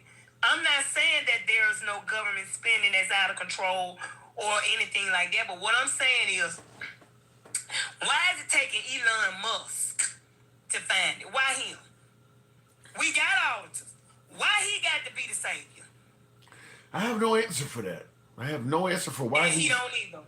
And he don't either. And the fact that people are so comfortable that this man got all their information is mind-boggling to me. Because y'all was having a fit when they said China had our information off of TikTok. That's a great point. That is a great point. Now all of a sudden it don't matter that a private citizen got all our information, our social security numbers and everything, our incomes and all. It don't matter now. But TikTok, they was having a fit and they had no proof that TikTok even had our stuff. That's a great point. I can't argue with that. And I see in the comments, Gold Digger on YouTube says you need to have his handle. So Gold Digger says she needs to have my handle. So I mean, what's leading you to? You know why that don't? Hold on. You know why that don't make no sense? Didn't I just say Elon Musk's money didn't impress me? So how I'm a gold digger? Yeah, you did say that. See what I'm saying? How backwards people are. Did that make sense to you, handsome? I'm a gold digger, and I just sat up here and said Elon money don't impress me, but I'm a gold digger. I never heard him, but I've never heard somebody that would say money that Elon Musk has don't impress them. I mean, like, really? You're not impressed at all, huh? I promise you I'm not. Money don't impress me. It really doesn't. All right. I don't know. That's a lot of fucking money. That's a lot of fucking money. You can take me on a date. You can take me on a date to all you can eat buffet and I'll be just as satisfied. Yeah, Miss Mobetta says the same thing. She says me either. I don't know. That's a lot of fucking money, though. I mean, when people got triple-digit billions. I don't care. But handsome, that's his money. How is it benefiting me? Yeah, and you're not the only one saying that. You're not the. I see my comments that somebody said if it's not in my pocket, it's not impressive. All right, okay. Exactly. Why somebody else living a lavish life? Why would that impress me if I ain't living it too? Maybe I've watched too much of Lifestyles of the Rich and Famous, I guess, in my life. Yeah, come on off that TV. Come on off of that, baby, and come back to the reality. Or that little chair you sitting in and know that it ain't got a gold throne on it nowhere. Oh, let it go, handsome. All right, Takesha, You never, right, you friend. never take it easy. You never take it easy on me. But I appreciate you coming through. You know, by the way, did you hear my earlier caller talking about the largest business in your state and how they're being affected? Thank you for bringing that up. I don't know who an old boy was that was trying to correct an Alabamian. But when I tell you the University of Alabama owns so much stuff, handsome, they own other hospitals. Wow. They employ the whole, almost all of Birmingham. So I don't know what other old boy was talking about. But you better know UAB run the city of Birmingham. I promise you they do. What is Trump doing to them? Turn around. What is Trump doing to What is Trump doing to them? Every time they turn around, Hanson, they building some. UAB is everywhere in Birmingham. Everywhere. What is Trump doing to UAB? Well, they said that when he cut out the NIH, it's going to affect our research because, you know, UAB is a research hospital. They do a lot of research. So that's going to affect the research in the hospital. Okay. And that will likely hurt UAB, obviously. All right. It'll hurt them real bad. You know, people fly out from out of state to come to UAB to get services. Wow. Well, go MAGA. I got to move it on to Keisha. Thank you. All right, friend. You too. Thank you. You didn't make it easy for me today. I'm not going to. Sound like my ex. Looking in the comments, I would rather have Donald Trump in office than a babbling buffoon that was running against him. Well, Kenneth Shelton, I guess, I don't, when you say babbling buffoon is running against Trump, I don't know if you're talking about Kamala or Biden. I think you're talking about Biden.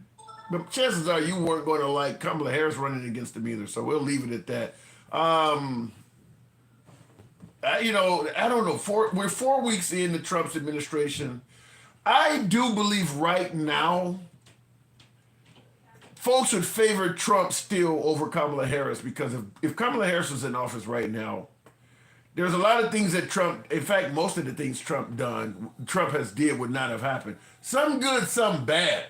I don't buy into the notion that everything Trump has done has been good. But like, for instance, the prisoner that came home from Russia, I don't think Kamala Harris would have done that. Because I don't think she would have been working with Vladimir Putin at all. She would have took the same stance as Biden, viewing them as enemies, where Trump has kind of reached out and talking to them. That's something that Trump did that's good that Kamala Harris would not. Now, Trump, on the other hand, is speaking up and suggesting that Russia should be allowed back into the G8. That's bad. So he's doing some good things, he's doing some bad things. Kamala Harris would never have done that.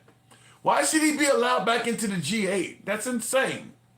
So if we're talking 4 weeks in, I don't think that now the war between the Palestinians and the Israelis, I don't know how that would be under Kamala Harris.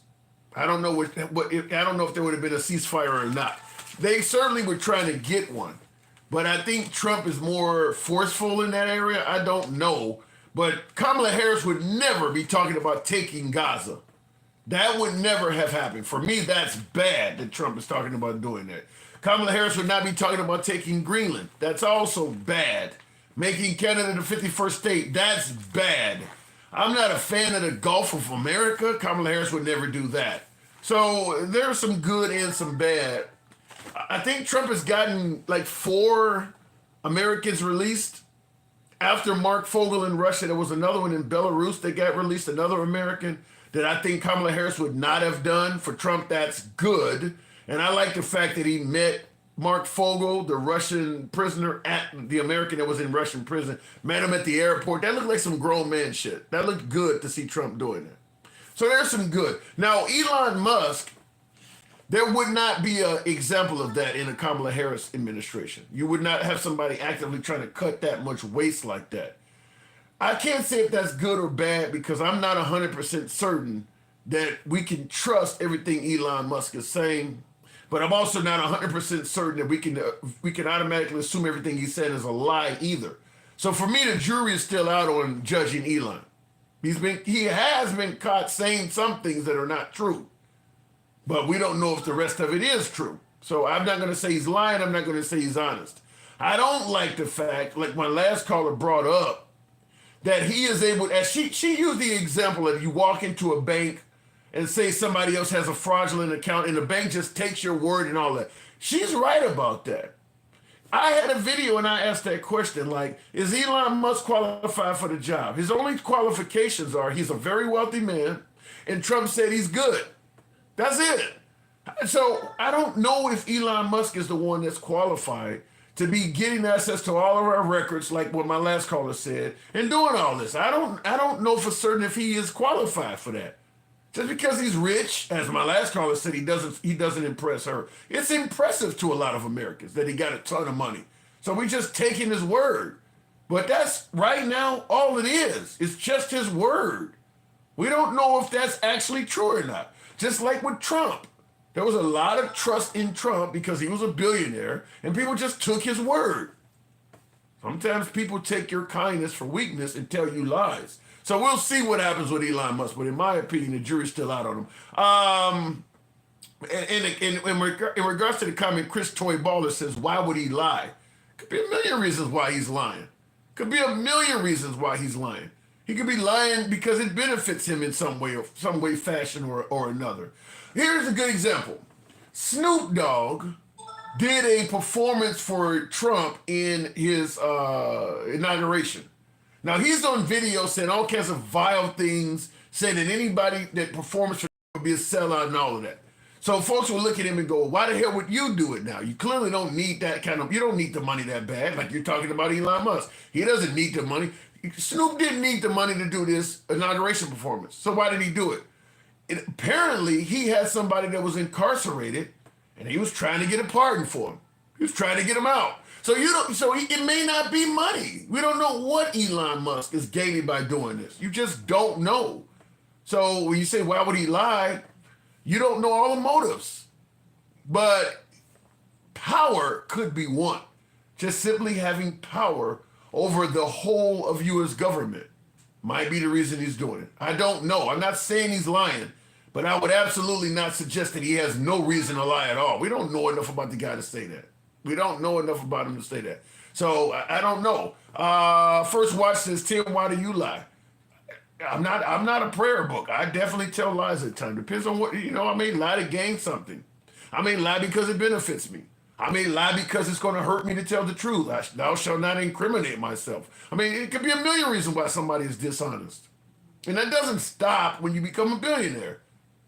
I mean, like in Trump's case, you think he's been honest with all of his ex-wives? I mean, he has plenty of money. Maybe he was lying for pussy. Maybe he was lying so that he didn't have to end up in alimony court. I mean, there's a million reasons why a person might lie.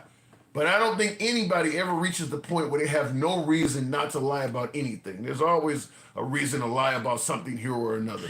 Isn't Elon Musk known to have been caught on tape or something like that saying that if we don't win, we're going to jail or something like that? Didn't he get caught saying that?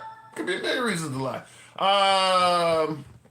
Looking at the comments, and for all of you Christians, what does the Bible say about the rich man? That's an interesting point. I don't know what it says. I like to know. But going back to the box, truck driver 45. Good evening. Welcome to the program. New caller? Truck driver, if it brings them up. And for I would like to know, what does the Bible say about rich man? I don't know what that is. Truck driver 4 or 5. I'm assuming that's MAGA with the name 4 or 5. Hopefully the box brings you up. Have you seen Josh Shapiro? I have heard rumors of that. In fact, I tried to post that. Some woman was on TikTok saying that Josh Shapiro was behind the ear piercing of Trump in Pennsylvania. I've tried to post that and I got banned every time I did it. I asked the question, is Q alive? Because Trump himself ain't saying shit about it. And there's no way in hell I would believe that Josh Shapiro, governor of Pennsylvania, would try to take Trump out and he wouldn't be telling the masses about it. If he felt confident that Josh Shapiro was behind somebody trying to take him out, he would absolutely have told the masses about that by now. So the fact that he ain't said it probably means it's not true. So I'll leave it at that. Just like Antifa caused January 6th. You don't hear Trump saying that. You don't hear him talking about Ray Epps either. So because Trump don't pull no punches on that shit. If you wrong Trump, he gonna let the people know. If he's not saying nothing, it's probably because he don't believe it himself. Looking in the comments, Q is out there somewhere. Yeah, Johnny, I definitely agree with you on that one. This woman talking about Josh Shapiro, yeah, I believe that. The Bible says the rich man should be generous, do good works, and not be arrogant. That's why I always say I don't believe America was founded on Christianity. Pull yourself up by your bootstraps and all that shit. That don't sound very Christian to me either. Continuing on, I couldn't bring up Trucker, who I really wanted to. We will continue on with Stick, the ruler, I think it says, or wait a minute. Andrew, did I hit on? Because he is honest, says Eric. You'd have to explain that. Continuing on. Yeah, I don't know, for some reason throughout the program, there has been audio issues. What I've been telling folks is to reset their devices, because apparently if you reset, the audio works. I don't know. That's a TikTok issue, not here. I'll wait till the box resets because my last caller doesn't seem to be coming up. It's easier for a camel to crawl through the eye of a needle than a rich man to make it to heaven. Whoa. I don't know. I think President Carter would be in heaven right now. He wasn't poor. I don't think that that's the kind of guy that would not be allowed to enter heaven. So you can be rich and make it to heaven. I mean, it depends. I mean, there's some rich people who have done nothing but good throughout their lives. Trump, Elon. I don't know about Elon. I don't know enough about Elon, but Trump would be an interesting conversation to have. Why doesn't Trump have a hair transplant? Because he likes the signature appearance. Same reason why Michael Strahan doesn't get braces. I mean, he likes, shit. Somebody might say that about me, and I had braces before, but I mean, it could be just he likes that signature appearance. Or maybe he's not that vain. Every man don't need that. We'll continue on with the program. Don't know why I'm having so much problems bringing up callers. I remember looking for President Carter, but really he was a good president. He just didn't know how. I think President Carter was not necessarily a great politician. He was a great person. The opposite of what MAGA says about Trump. They believe he's a great politician, but a bad person. I think that may have some validity in it. Where Carter wasn't necessarily the best in terms of a politician, but he was a really good person. People like Trump as a politician, but his character as a person is deplorable, as Hillary Clinton would say. I don't know. For some reason, the box is not letting me bring up guests. And I'm trying to bring up someone right now. I'll give it a minute. For shits and giggles, what I may do, since we do still have an active program, there's a lot of you folks in the box waiting to hold on. That's why I don't really want to reset it. But if I reset it and come back in 30 seconds and restart the program, I'm going to drop the live. It'll be back up in less than 30 seconds. For you folks in the box, 30 seconds, and hopefully that'll also fix the no sound issue. So for you folks on TikTok and Instagram, nothing will change. But for you folks, on Instagram and YouTube, nothing will change. But I'll drop it. I'll be back in 30 seconds. All right. Why was Carter a great person? The guy spent I don't know how many years of his life building homes for the poor, Blue Baron. He was in his 90s, I think, before he stopped building homes. I mean, he could have been like Barack Obama out surfing, or, Trump wasn't going to do no shit like that. He was going to be out on the golf course living a life of luxury. This man was out building homes and shit for poor people. I mean, when you're going out of your way to help others, that's a good person. It's just the first agency. I think that that applies to Jimmy Carter, is that he went out of his way to help people that he didn't have to. Most rich people don't do that. I mean, even with Elon Musk, people are saying, well, why would he lie? And he don't need money and all that stuff. You notice that since Trump became president, he made a ton of money. You don't hear any rumors about him really being generous and giving it away. He obviously has way more money than he could ever need. You don't hear all these rumors orbiting around Elon Musk that he's charitable. He's keeping the shit. That's what I'm talking about. Jimmy Carter would have probably been giving that shit away. So that's why I say he's a good person. Carter said he wanted to be remembered for telling the truth. I like that. So does your mom, now that Big K, I guess you're trolling, suggesting that you're having sex with my mom or something who died a couple years ago? I don't know. Look, I don't block, ban, or censor, but if that's what you enjoy doing is getting on the internet and pretending like you've been with somebody's dead mom, have at it. Trump gave away free McDonald's. Blue Baron. Yeah, he did do that, and he got criticized for that. Gave it away to a team that had won a championship. All right, let me see if I can make the... Now, I see in the comments, MAGA React says now there's an echo. TikTok must be having problems then, if that's the case. That's the only reason why I can see that happening, because I am not changing anything over here. Stick, the ruler. Good evening, Stick. What's going on, Tim? Hey. How you doing, man? Oh man, I don't even know I'm in the trenches today. Folks are really putting me to it. So, do you trust Elon? No, I don't trust him. I don't trust him at all. I mean, he's a part of his own, well, I wouldn't say his own country. I would just say where he was born at, or who he's considered to be, which is a South African, but on the Caucasian side, which we know what they was doing over there with the actual native folks. You mean like apartheid? Yeah, and his dad was a part of it. So again, like, what is there to trust? I mean, when you know these things, what is there to trust? How would you respond to folks who say that might have been in his past, but he's not doing that kind of stuff now? No. What I would say to these people is, before it's in his past or in his future or in the present right now, get him a security clearance.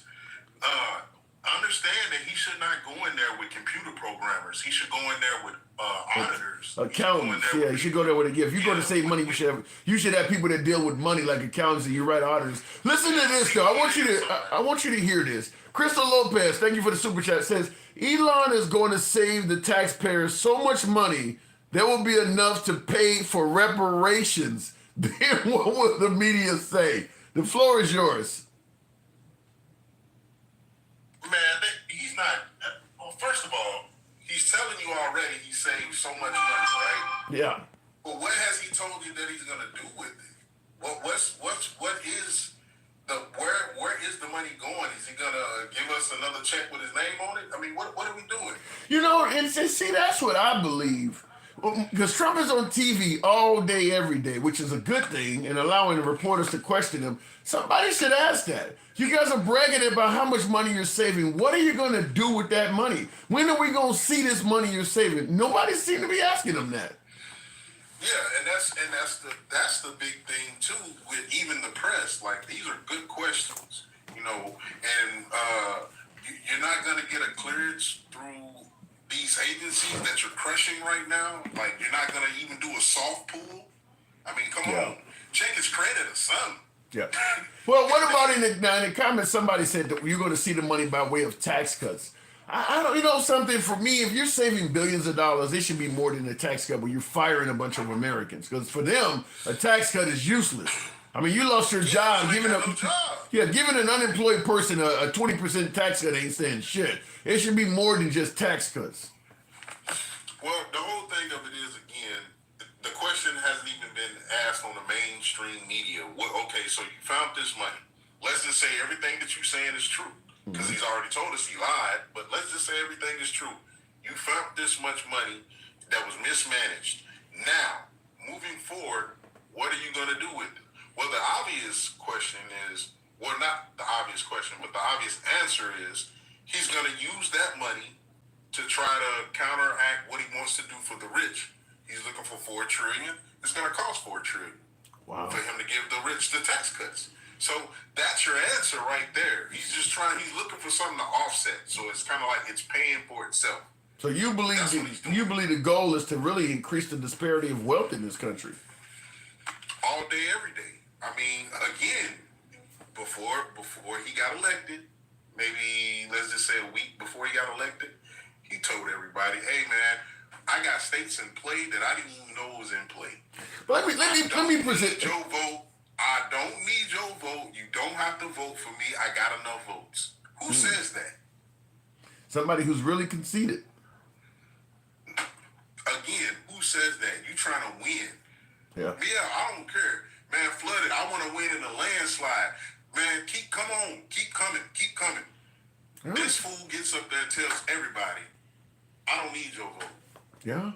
Well, he ended up winning with that shit. Let me ask you this, because one of the main points a lot of folks that support Elon is saying that you can trust him because he don't need money and he got enough. In fact, Mina Haroon on YouTube says Elon has Tesla self-driving cars, best EV charging stations, SpaceX rockets, Starlink providing world internet, taking us to Mars. It's not about money. What say you? I say it is about money. It has always been about money. And not only is it about money, it's about power as well. Yeah.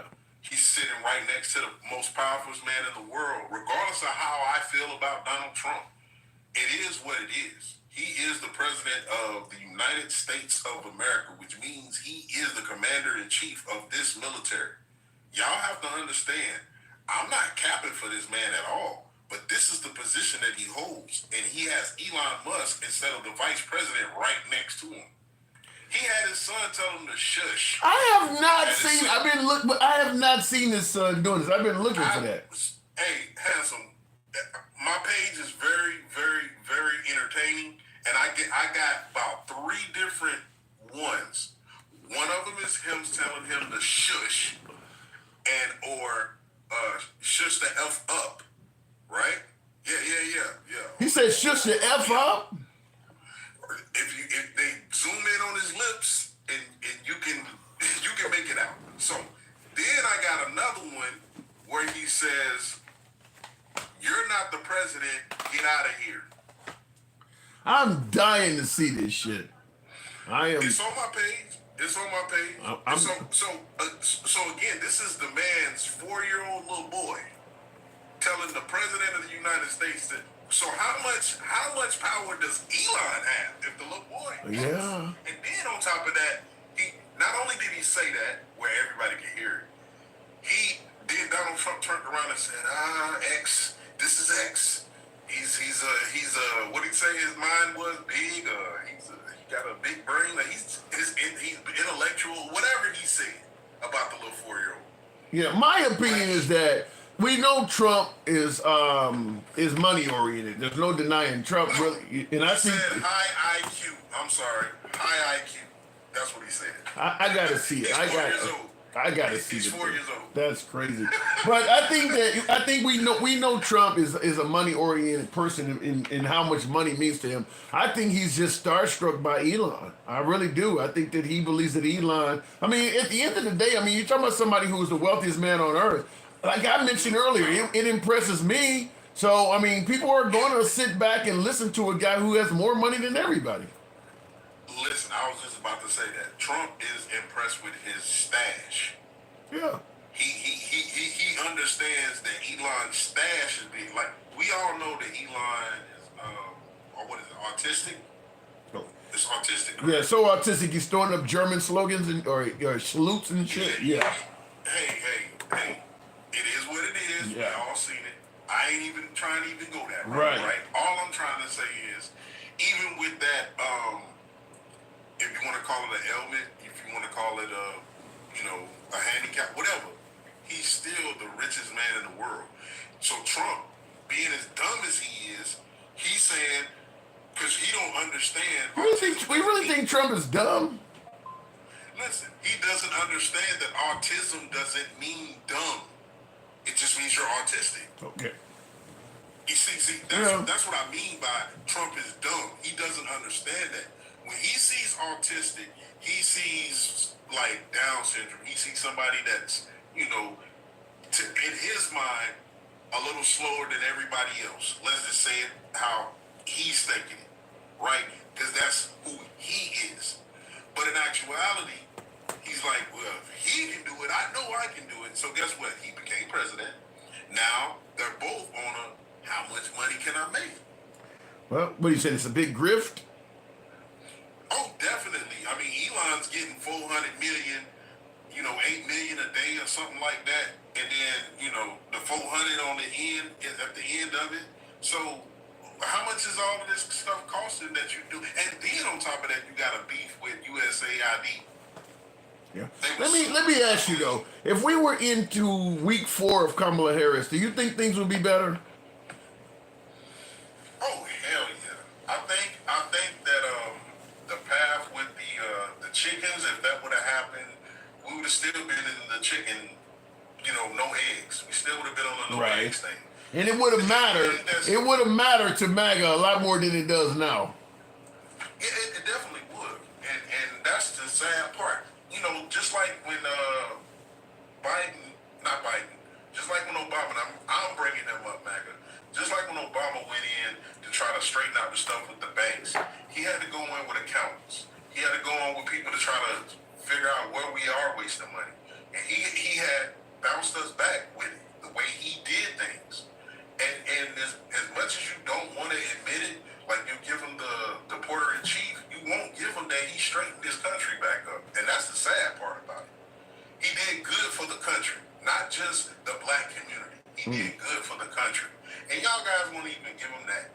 That's sad. And then y'all wonder why nobody will say anything good about Trump.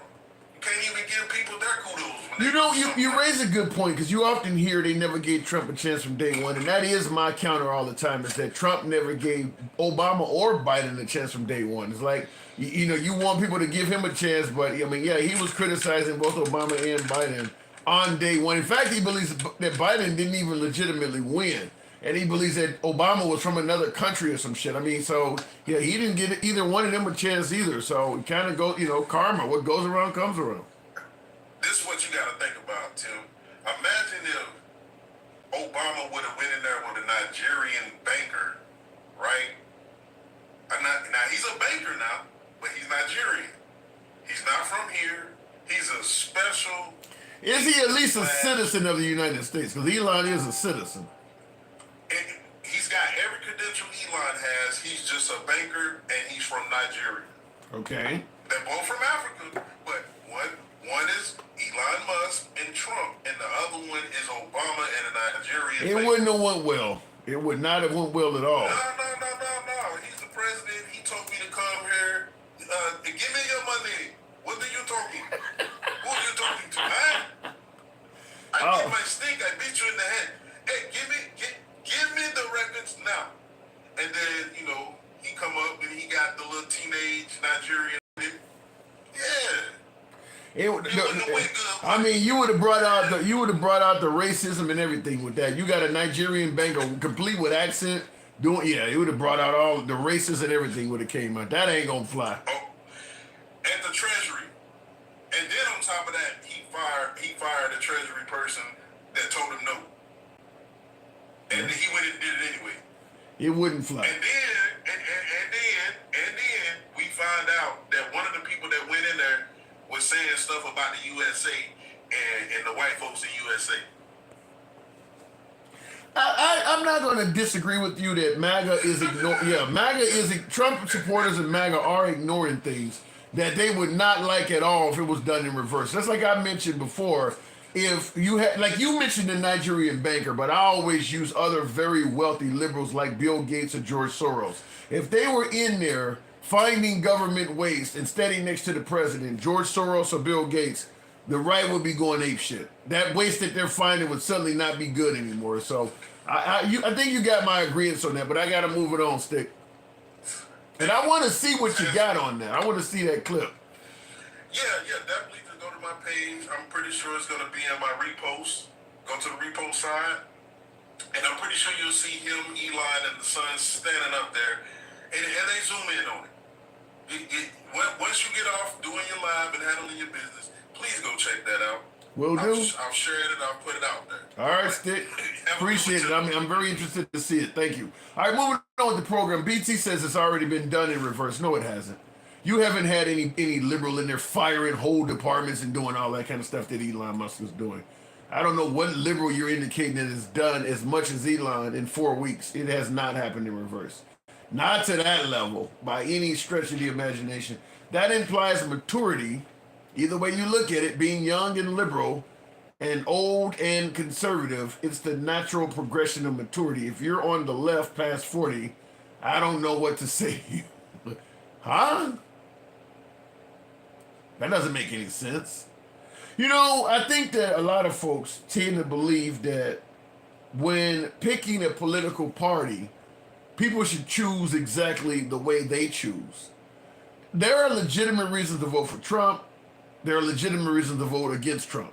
And I'm talking about even if you're black, white, Asian. I mean, because ain't no reason for a black person to vote against vote for Trump. Yeah, there is. Depends on what they're voting for. The idea that if you're over 40 and you vote left, it makes no sense. You might be pro-choice. Maybe you lost several family members to gun violence and you don't like that the right wants everybody to own a firearm even if they're not trained. There could be a host of reasons why you're over 40, and maybe you're over 40 and you don't have health care and the right is saying you don't need it. You should figure out and pull yourself up by your bootstraps. And maybe the left is saying we'll give you a little help there. So there's a lot of reasons to be over 40 and still vote left. So yeah, that, like I said, it's people believe that you should vote the same way they do. Otherwise you don't have any brains, which in my opinion, if you vote solely based on somebody else, that's the definition of a person that don't have any brains. Looking in the comments real quick, says JC, I've worked probation, DHS, and USD. You guys are talking amongst each other? How is that possible? How is a system set up that a social security number is missing, but it can override to send money? I don't know what you guys are talking about there. We never had healthcare in America. You pay for it, but you don't have it. Why pay for it then? Well, the point I'm trying to make is simple. There's a lot of Americans that believe we should have a universal healthcare system like most of the free world does. That's a definite reason why somebody over 40 might vote for the left. Because the right didn't even want Obamacare. They wanted to go back to the Bush years when you could be denied healthcare for pre-existing conditions and all that shit. They wanted to keep it at that. That's what I mean. They weren't telling George W. Bush to fix that. They were happy with all of that crap. When Obama came along and started making some changes, they resisted that shit like crazy. So, to me, if you're over 40 and you cannot afford today's healthcare prices, you should be voting liberal in that area. I voted to rename the Gulf of Mexico to its rightful name, the Gulf of America. About time the USA took it back after the Mexicans stole it in World War I. Who taught you that history? World War I, 1918. So you said in the 1800s, the Gulf of Mexico was called the Gulf of America? Where'd you get that? See, this is why it's important that we all have some type of uniformity when it comes to teaching history. Because that ain't accurate. that ain't accurate. So let's say that. Mexico, they stole them. Really? All right, that ain't accurate though. I live 40 miles from the Gulf of America. Have you checked out the news service that is RSBN Right Side Broadcasting News? You seem pretty fair. Thank you, Thomas. I have heard of them, but I haven't checked them out. Right Side Broadcast Network.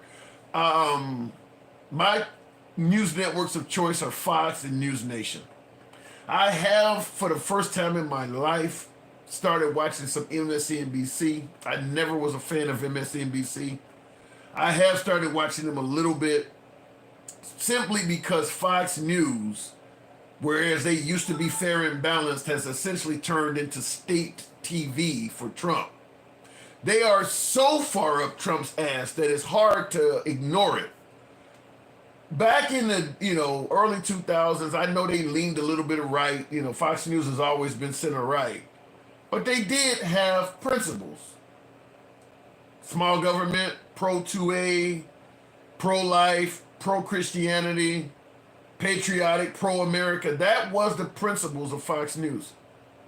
Now it's just whatever Trump is, I'm with that. Doesn't matter. I mean, January 6th is not patriotism at all. They were okay with that. They were okay with that. You know, talking about the Dominion voting machines were stolen just to help Trump get rid. They weren't doing that kind of stuff throughout the early 2000s. So I have started watching MSNBC because I know if Trump does something wrong, and he's not a perfect politician, no politician is perfect. They all do some wrong things, they do some right things. Fox News is not going to cover anything he does wrong. I mean, it's that fucking biased.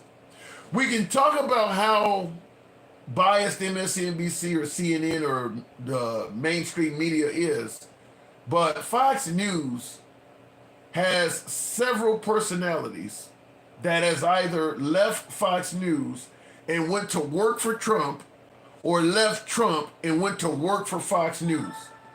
No other network is that much in a camp with one president. MSNBC, CNN, none of them are that close to Obama or Biden or Hillary or any of them. I mean, you got folks from Fox News that are literally standing on stage at Trump rallies. You don't see Anderson Cooper and all them folks hanging out at all of their rallies like that. I mean, Judge Jeanine Pirro and I mean, them folks are literally cheerleaders for Trump. That is not news anymore. That's state TV. So I've started watching other networks just because they've really disappointed. They've went, you know, back when Bill O'Reilly and Shep Smith and Neil Cavuto and all of them were on the channel, it leaned right, but it was definitely tolerable. You know, they still told the news somewhat. Now it's just, we love Trump and whatever he does, we're going to work with that. And it's made it harder to watch it because it's just so far up Trump's ass. Looking in the comments, have you ever stayed at a Trump tower? I wish. No, I have not. Dan Bonajingo, didn't he get fired from Fox? They let him go. Kenneth, if you don't know, I don't know what you guys are saying. Anyway, folks, I do got to step away. I appreciate the 10K on the likes. If you favor this type of dialogue, you know what I always say. We are MAGA friendly. You're going to hear some criticism of MAGA. That doesn't take away from the fact we are MAGA friendly on this program. We don't, yeah! Thank you for the hat mustache, big dog. We don't block, ban, or censor anyone for their commentary. We go left of Bernie Sanders, so I'm having dinner with Q. Everybody gets to speak on the program. You know how we get down. Nevertheless, I do got to step away for a minute, so appreciate you guys tuning in. Follow the program, subscribe if you enjoy. I'll see you guys a little bit later on tonight. And I got to do this. I got to step away for a minute. Oh, shit. Thank you. What is this? Retarded.